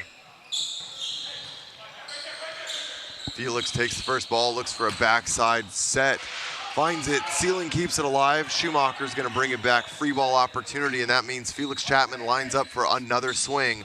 And there he is, but a block touch sends it back. Smith throws it into the corner. Higashi, miscommunication with Schumacher, and a point for the Tornadoes.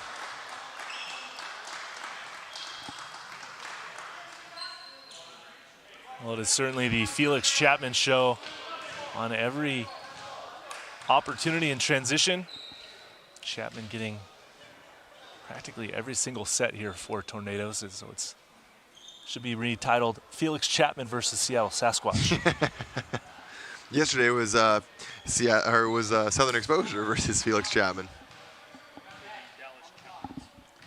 A nice rebrand coming summer of 2022.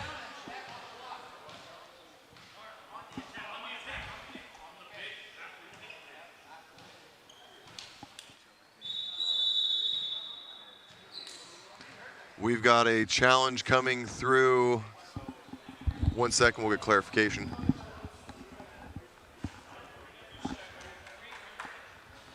Nick, it looks like they're challenging a net touch on the big attack by Chapman. On the follow-through.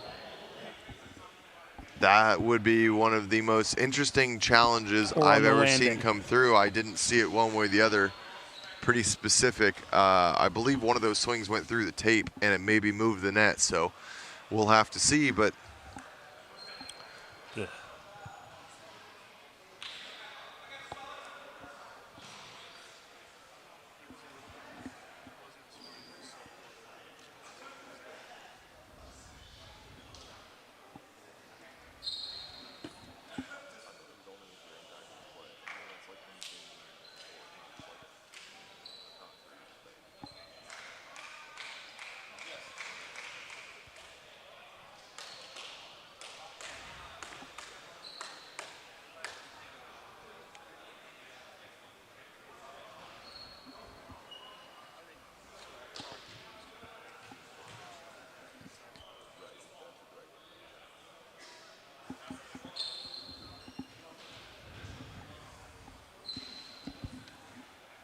The review is starting to wrap up now. Quick state of the game, that's 24-22. So Sasquatch, they have to be very specific with regards to what they were challenging. You cannot just call a generic challenge objection. You have to specify what it was. So they're looking for a way that maybe they can bring this back to 23 apiece. So I think they're kind of trying to buy themselves some time here.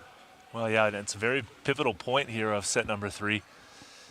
So this call, if it does go against the Tornadoes, and just add a little bit more extra drama to this match.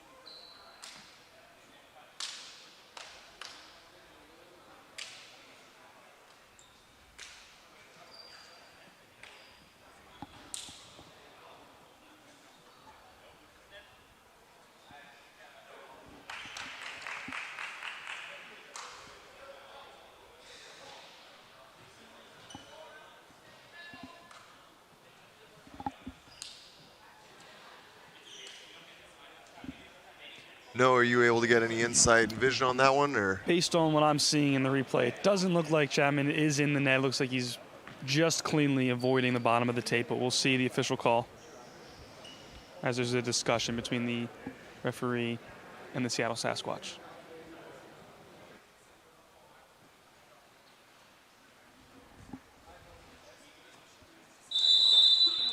And that will stand for the side of the Tornadoes. That is the second failed challenge, if I'm not mistaken. Matt, is that correct? That is correct. On the correct. side of Sasquatch? Yes, They've got Nick. one more challenge to use. And it's now set point for the Tornadoes.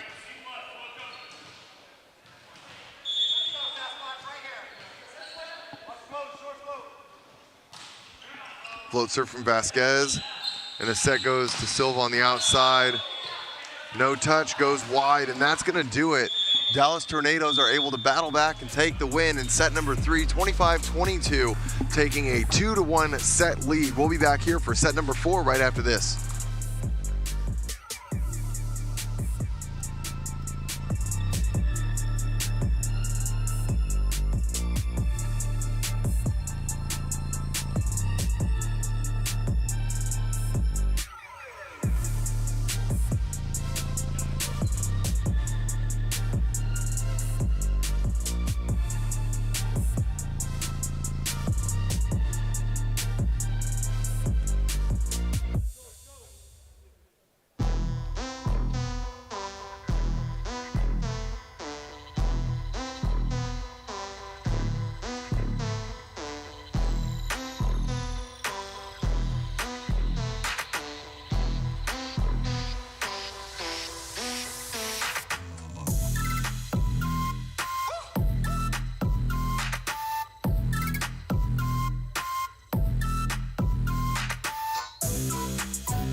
Set number 4 about to get underway here with the Seattle Sasquatch and the Dallas Tornadoes.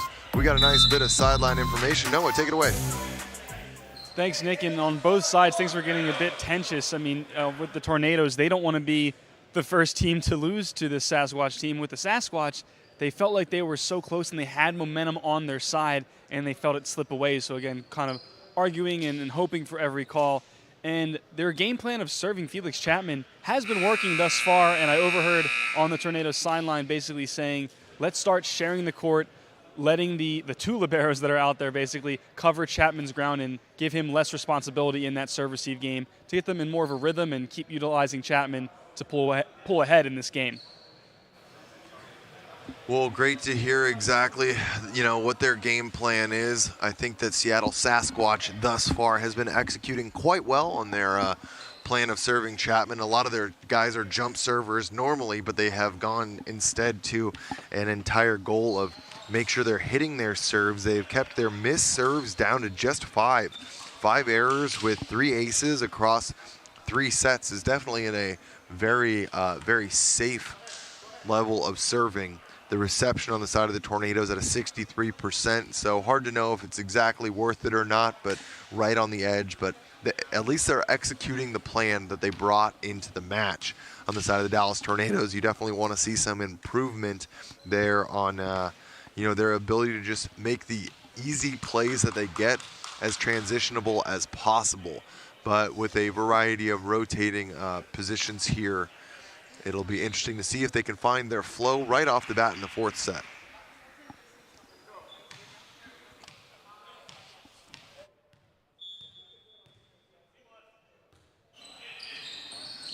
Higashi starts the Sasquatch off as Schumacher goes back and blasts one off the platform of a diving Smith. 1-0 for the Sasquatch, wasting no time trying to get some points back and some momentum on their side. Schumacher was relatively quiet at the end of set number 3, so that's a promising sign for the Seattle fans out there. As got off to a good offensive start, although he follows it up with that service error.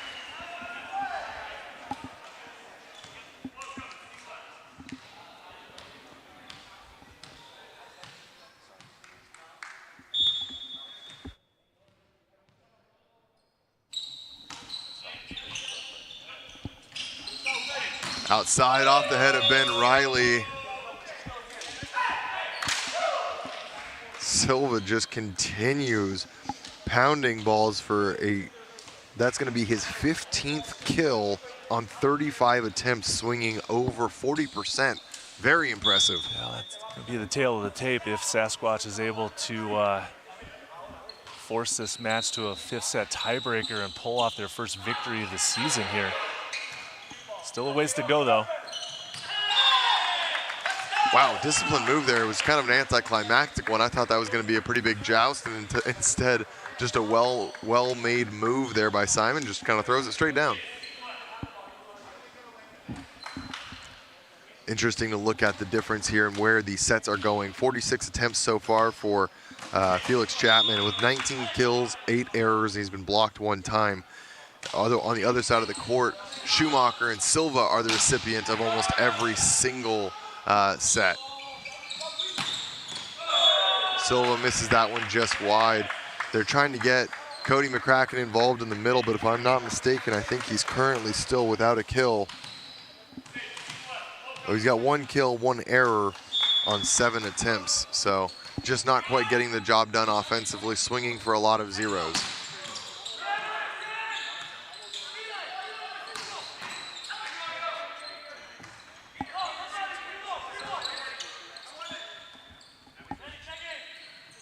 Set to Schuldenberg, goes through the tape, but no touch there.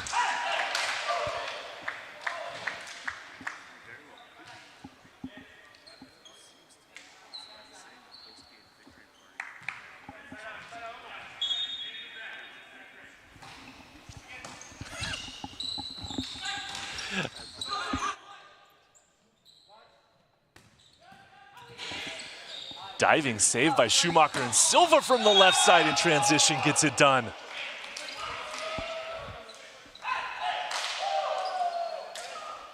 Seattle Sasquatch off to a fast start here in set number 4.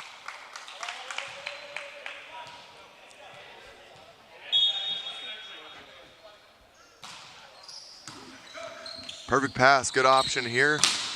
Simon swings off the hand. Silva can't keep that one alive.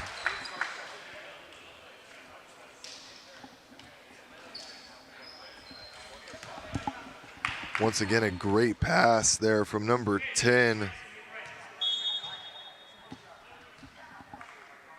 Cosme doing a nice job controlling the serve-receive line. Oh. And there's McCracken. It only took his left hand, I think. He was just swinging with the wrong hand is maybe the problem he's been having. Now the left-handed throwdown from Cody McCracken that time. Reminiscent of Evan McDonough. Sometimes you don't get the approach you want, go up and just start throwing the ball around.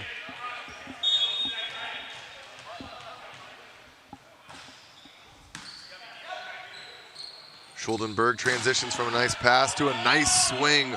The one-handed punch dig from Silva, not enough. You can see right there in coming into practice exactly what Noah was talking about. It's essentially a complete two-man serve receive.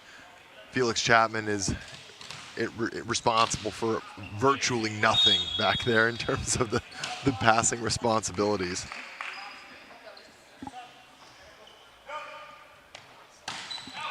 Schuldenberg misses that one wide.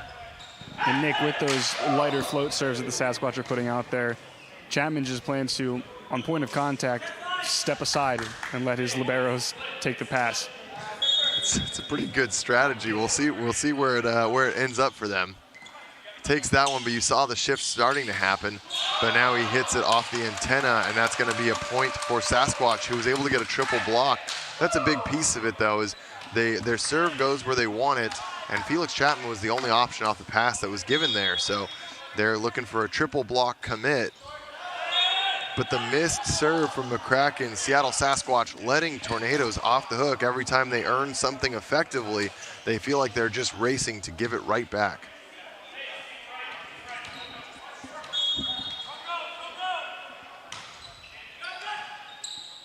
Good hand pass from Silva. Schumacher goes OT, gets a little bit tangled up with Smith. Both guys good to go. No under infraction there, but you're allowed to make contact with the middle line, so a little bit of shared space there. Glad to see both guys are A-okay, no problems at all, and sometimes it makes the most sense to just go ahead and go down and not force anything weird. Now we're seeing a substitution coming in.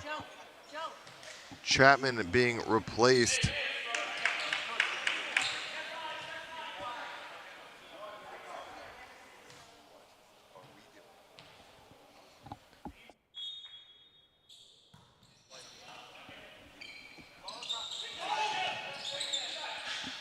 Set goes outside. Smith misses a blocking move, and that's a great swing from Schumacher down the line. So we just got a little bit of confirmation. Apparently his flight to get back home.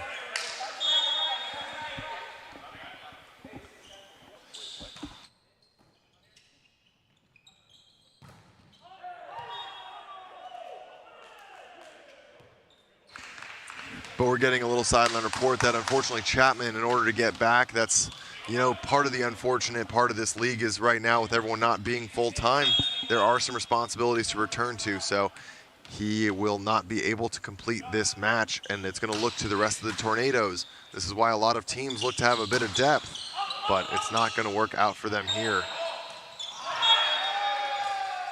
And a completely missed swing.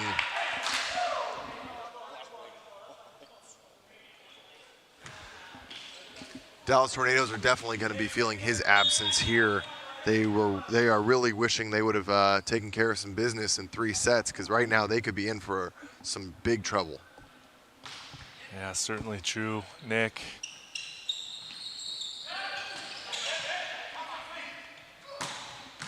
Silva dug by Schuldenberg. Simon blocked back.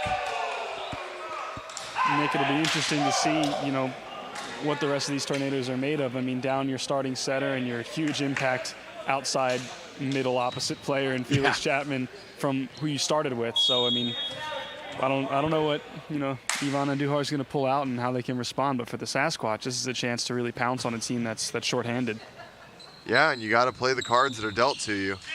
Tip tries to come over, but Pat Gallahan reads that one like a book, keeps his left hand extended well, and throws it back. The connection there, not what it needs to be. Quinones thrown back, and a second stoppage, and that's going to be a timeout for the Dallas Tornadoes. 7-12. We'll be right back.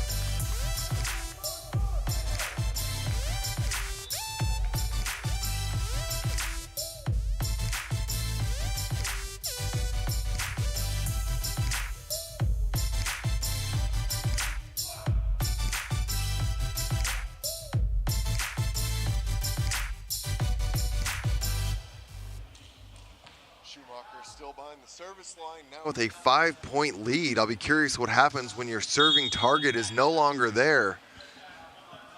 Be interesting to see if they just shifted into the replacement with Quinones or if they just start increasing service pressure.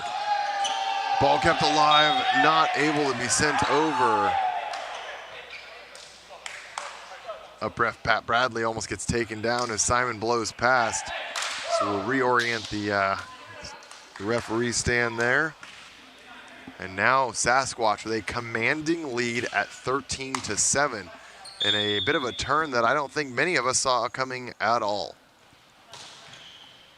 Nobody other than the team in green, perhaps. Chiseled off the outside hand there. Ben Simon getting involved, and I think that he's going to be having to be one of the guys that carries a lot of the offensive responsibility here. Vasquez is another guy in the middle that, while maybe smaller as a middle, offensively has been able to produce. So see if he can get involved as well. Back row attack, Schumacher off the chest of Smith. I think the outside train of Schumacher and Silva is a little too well calibrated right now to be slowed down without a little bit more net presence and size on the side of the Dallas Tornadoes.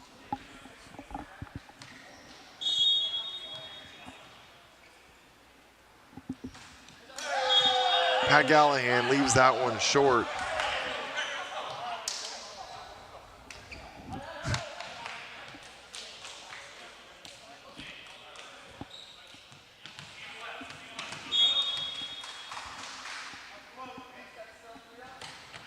Float from Vasquez, but an easy pass, and that means Silva sides out automatically. Very happy with his performance on that swing, but it all starts with a great pass.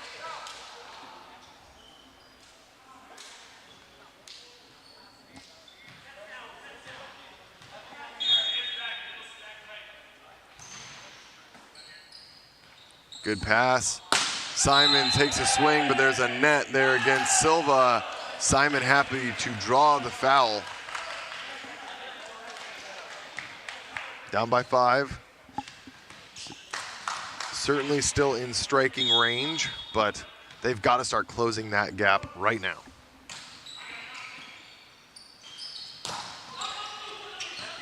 Good pickup in the back court. Now to Schuldenberg, he goes for a roll shot. Easy read for Tenatali. Inside swing, Silva battles. Simon tries to keep that alive.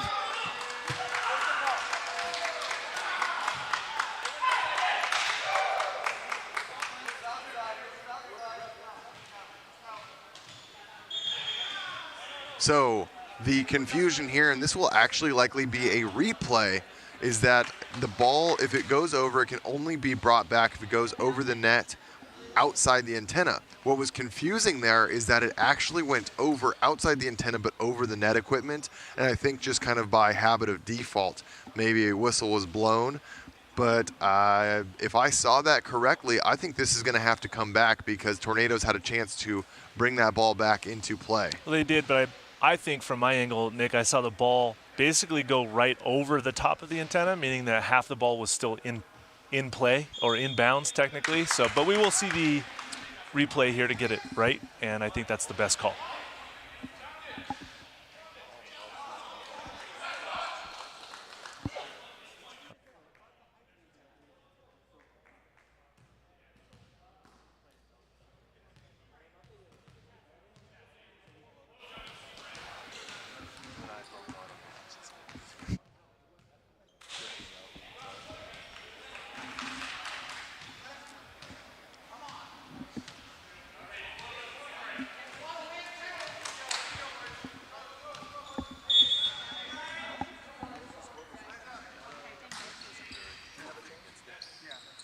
Sets the outside, back underway. Silva bangs that one into the corner.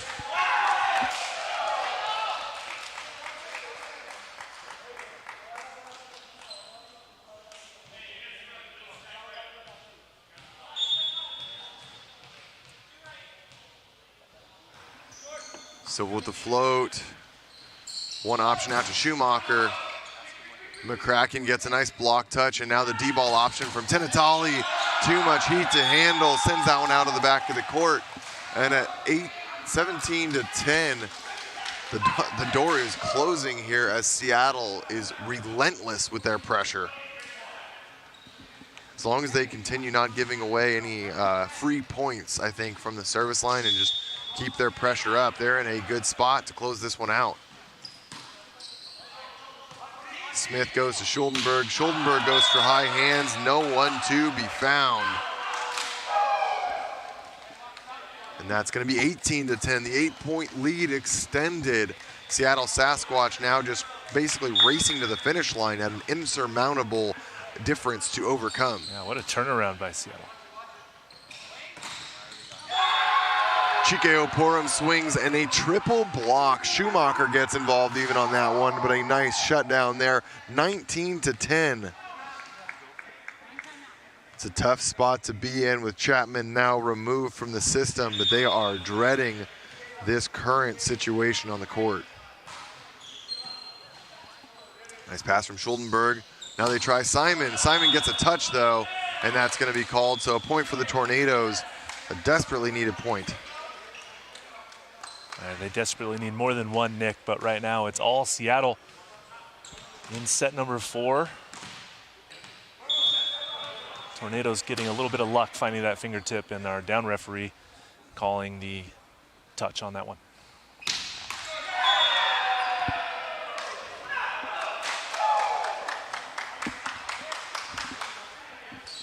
If I am the Dallas Tornadoes in this situation, my entire goal is to basically just take a breath and try to get through this match with as much just mental control in system. Try to get a little bit put together and see if you can find some energy and momentum. Nice one-handed dig there. Oporum goes to swing. Easy dig for Tenatali, and he's going to be the option to swing. Nice dig by Ben Simon. Smith, free ball. And a run to the middle. Gallahan chisels that one over the net. Bests the hands of Oporum. A little bit of a low set, but just an active arm and a nice cutback swing. Nice to see Gallahan get rewarded for his hard work and his efforts through the middle. That rally extended. He finally scored that point. Block set, recycle. Oporum on the backside. Schumacher gets a solo block touch, but not able to get any stop that is meaningful there, which means Oporum heads to the back line.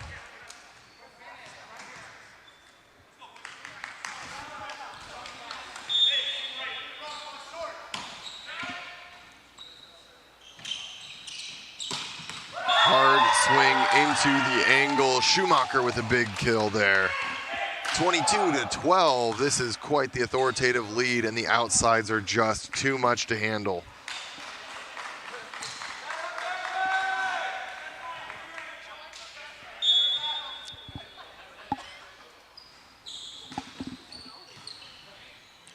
Smith goes on top of his head there. Very aggressive back row set, gets a free ball. Tenatali chiseled that off the block, and now an outside swing. Austin doesn't find the hands he's looking for. A little adjustment on the side of the Tornadoes. Now that we see Vasquez back front row, he's actually going to stay outside at his natural position, and they'll shift Quinones into the middle, trying to find anyone at a natural position. So we'll see if that adjustment gets made in the 5th set. Just working hard here. Perfect pass from Silva. Tinatali, exclamation point on the end of that one right there, 23-13. The serve receive has been great so far from the Seattle Sasquatch.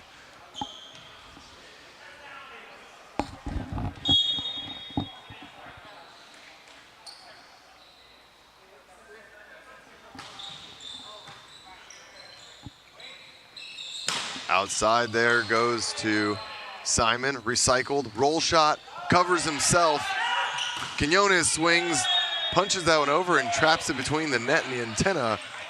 That was an That's not interesting what you see spot. every day. Yeah. Huh? Ball getting wedged in there between the net and the antenna. It's out of bounds. Not a replay.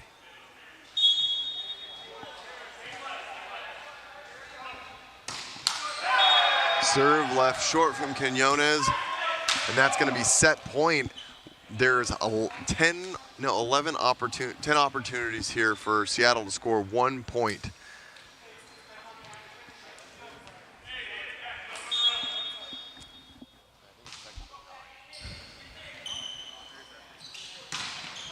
High hand swing off.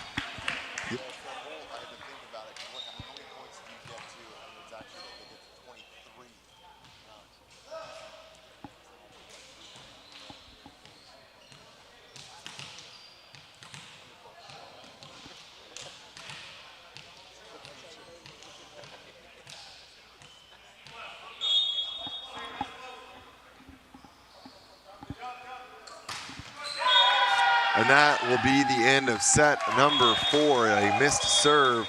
Dallas Tornado, Seattle Sasquatch. We're going to figure out which side is which for each team. We'll be right back here with the conclusion to this in just a second.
Well, the sides will stay the same in this race to 15 here as a conclusion. Seattle Sasquatch has positioned themselves, at the very least, earning their first points, if I'm not mistaken, guaranteeing that since they've played 5 sets. So at the very least, they're putting themselves on the grand total scoreboard for the end of season results. But the most important thing here is that they in fact find a win, their first of the season, and go to 1-5. Yeah, that's absolutely true, Nick. Good point. It'll be very interesting to see how they play through set number 5, as this is going to be a bit of a newer situation that we have not yet seen from Sasquatch. Dallas Tornadoes certainly missing having some extra bodies on the bench right now. So it appears that I was curious when they had the opportunity to set it up how they wanted. I was under the impression Quinones might go to middle and put Vasquez outside. However, they're going to keep Vasquez in the middle. Quinones will remain outside, and Schuldenberg is the 0-2. Wow, that was a heck of a block from Schumacher. Absolutely put a roof over top of that one before it had any legs to get over the net. It's a pretty difficult ball for Quinones all the same, but no chance at all. And another block coming back. That's going to be a double called against Simon. 2 back-to-back blocks for Seattle. They are wasting no time. They want this win bad.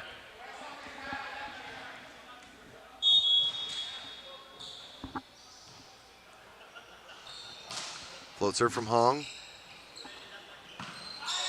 Vasquez chisels that one through, and Tinatali double. Doesn't see anyone around, just tries to keep the ball alive.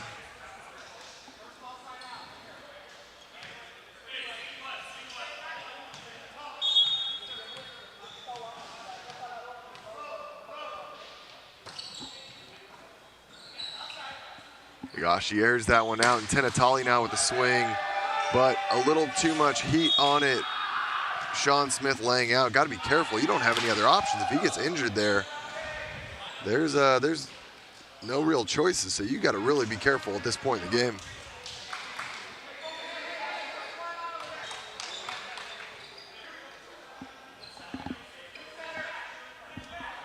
Three to 1, Austin Schumacher. Going right back to his float serve. Gets a great reward for it as well. Smith swinging. And it looks like I'm trying to figure out what exactly Tornadoes is doing offensively. Maybe Quinones is actually retaining the hands to let Steve Smith swing. But I'll be curious once Smith goes back row what they opt to do. So we'll keep an eye on that.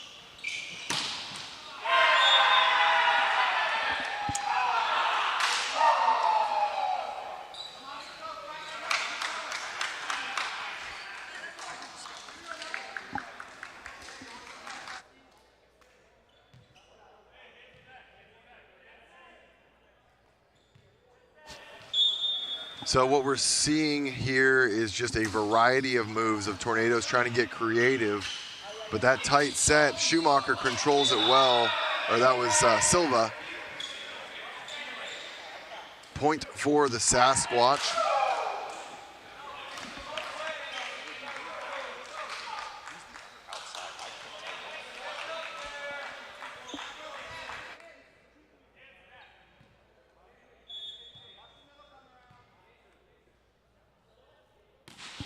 Pat Gallahan, short serve. Schuldenberg tries to manage.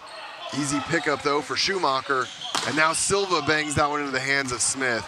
Smith is going to take second ball. And Vasquez, reset block. Smith backside now. Schuldenberg swings. Block covered by Quinones and sent deep. That looked like it could have been a back row attack. Nothing called.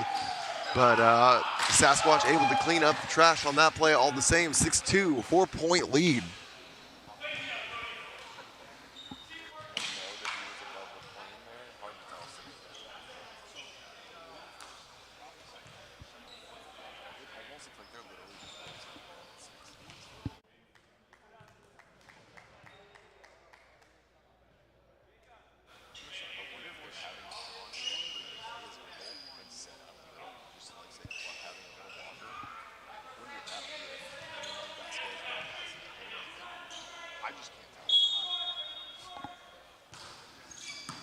Vasquez with the pass. Quinones runs the middle. Schumacher swings no one home. Everyone on the net, and no one thinks to put their hands over it. That's the reward you get for a silly game. You win silly prizes. Nice point for the Sasquatch there.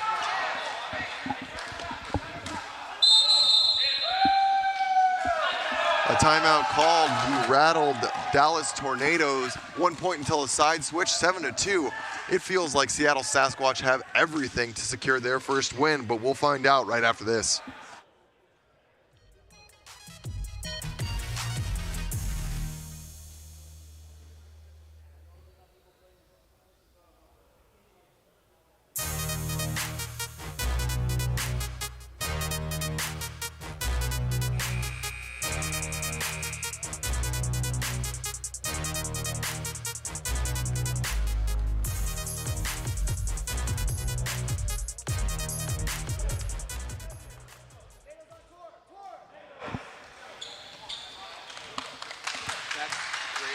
Seattle Sasquatch now just absolutely positioned to take advantage and send this one into the record books as their first win in the NVA.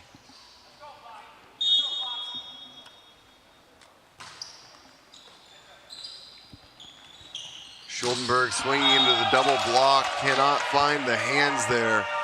And that's 8-2 side switch coming in. This one looks like it might be all but certain as to the outcome.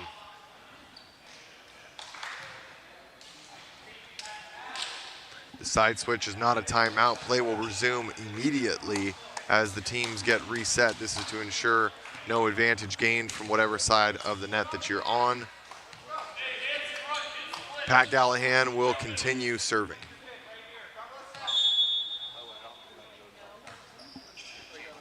Quinones takes first ball, and a back row swing to Simon, but a nice dig from Schumacher. Now he gets his chance, soaring for that one, and a tip. All the time in the world, and no one decides to go for it. Quinones tries to make a move, but an easy point there for Schumacher.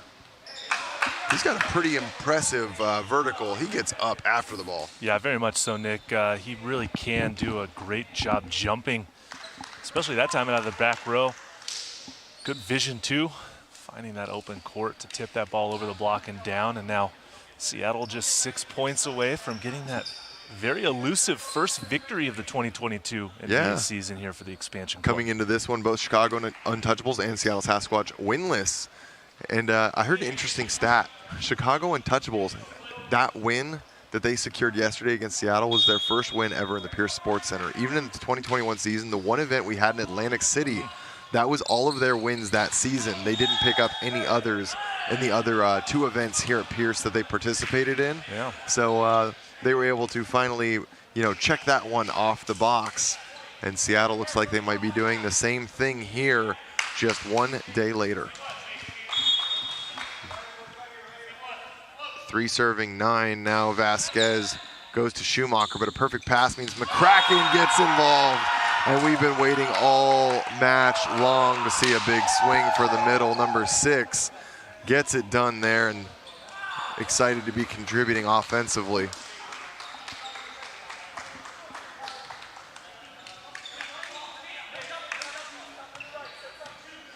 Only a matter of time now for Sasquatch. 10 serving 3. Tenatali with a float to Schuldenberg. Simon roll shots it in, too easy for Higashi, and then Silva finds a useful spot in the corner. Fantastic vision from number 7, throws it into zone 1.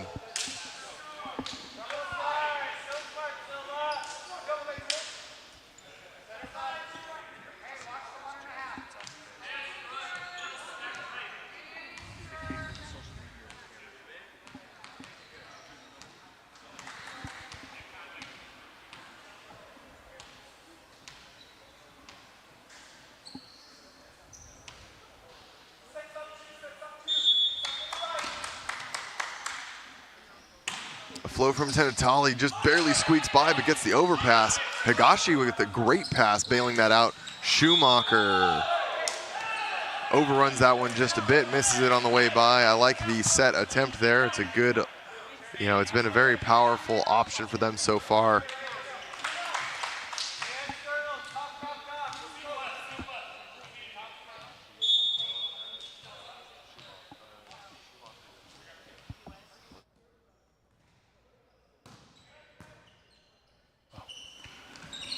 Set now to Silva. That one stays on his side of the net.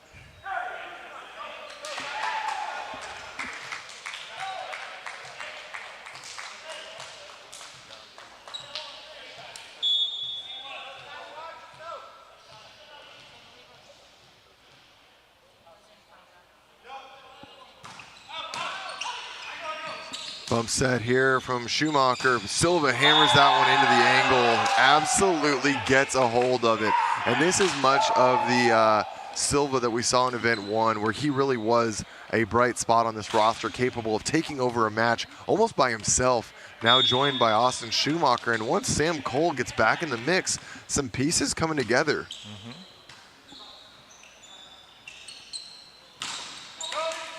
Block touch. Easily covered by Higashi. Now Schumacher swings, and that's going to go just in. Schuldenberg able to keep that one alive.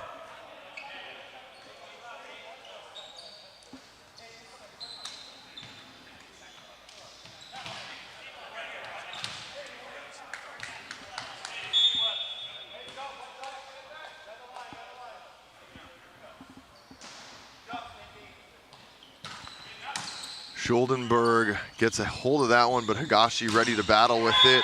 And Schumacher there swinging the high hands and attacking the seam between Simon and Oporum. 13-6.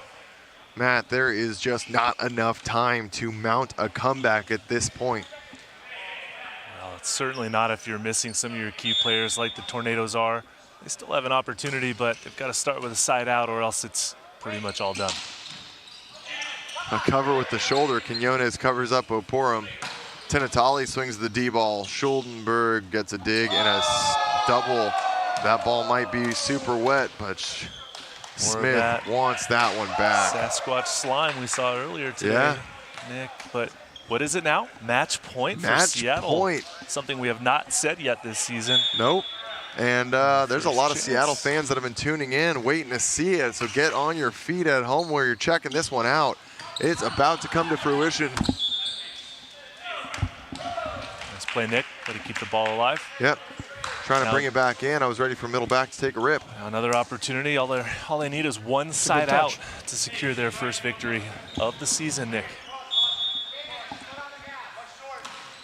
Oporum goes short, but Schumacher sitting on top of that means Silva out of the back row. Oporum with a nice dig to keep it alive, and this is going to have to be free-balled over. Not ready for it, barely keeps it alive. Pat Gallahan sends that one long. Oporum looked like he thought that Felix Chapman might still be somewhere in the gym ready to hit that, because that's kind of been the MO for the last day and a half when they're playing. Any high ball is an opportunity for Chapman to take a swing. Silva with a great pass, little scoop there. Now a nice blocking move from the combination of Vasquez and Simon.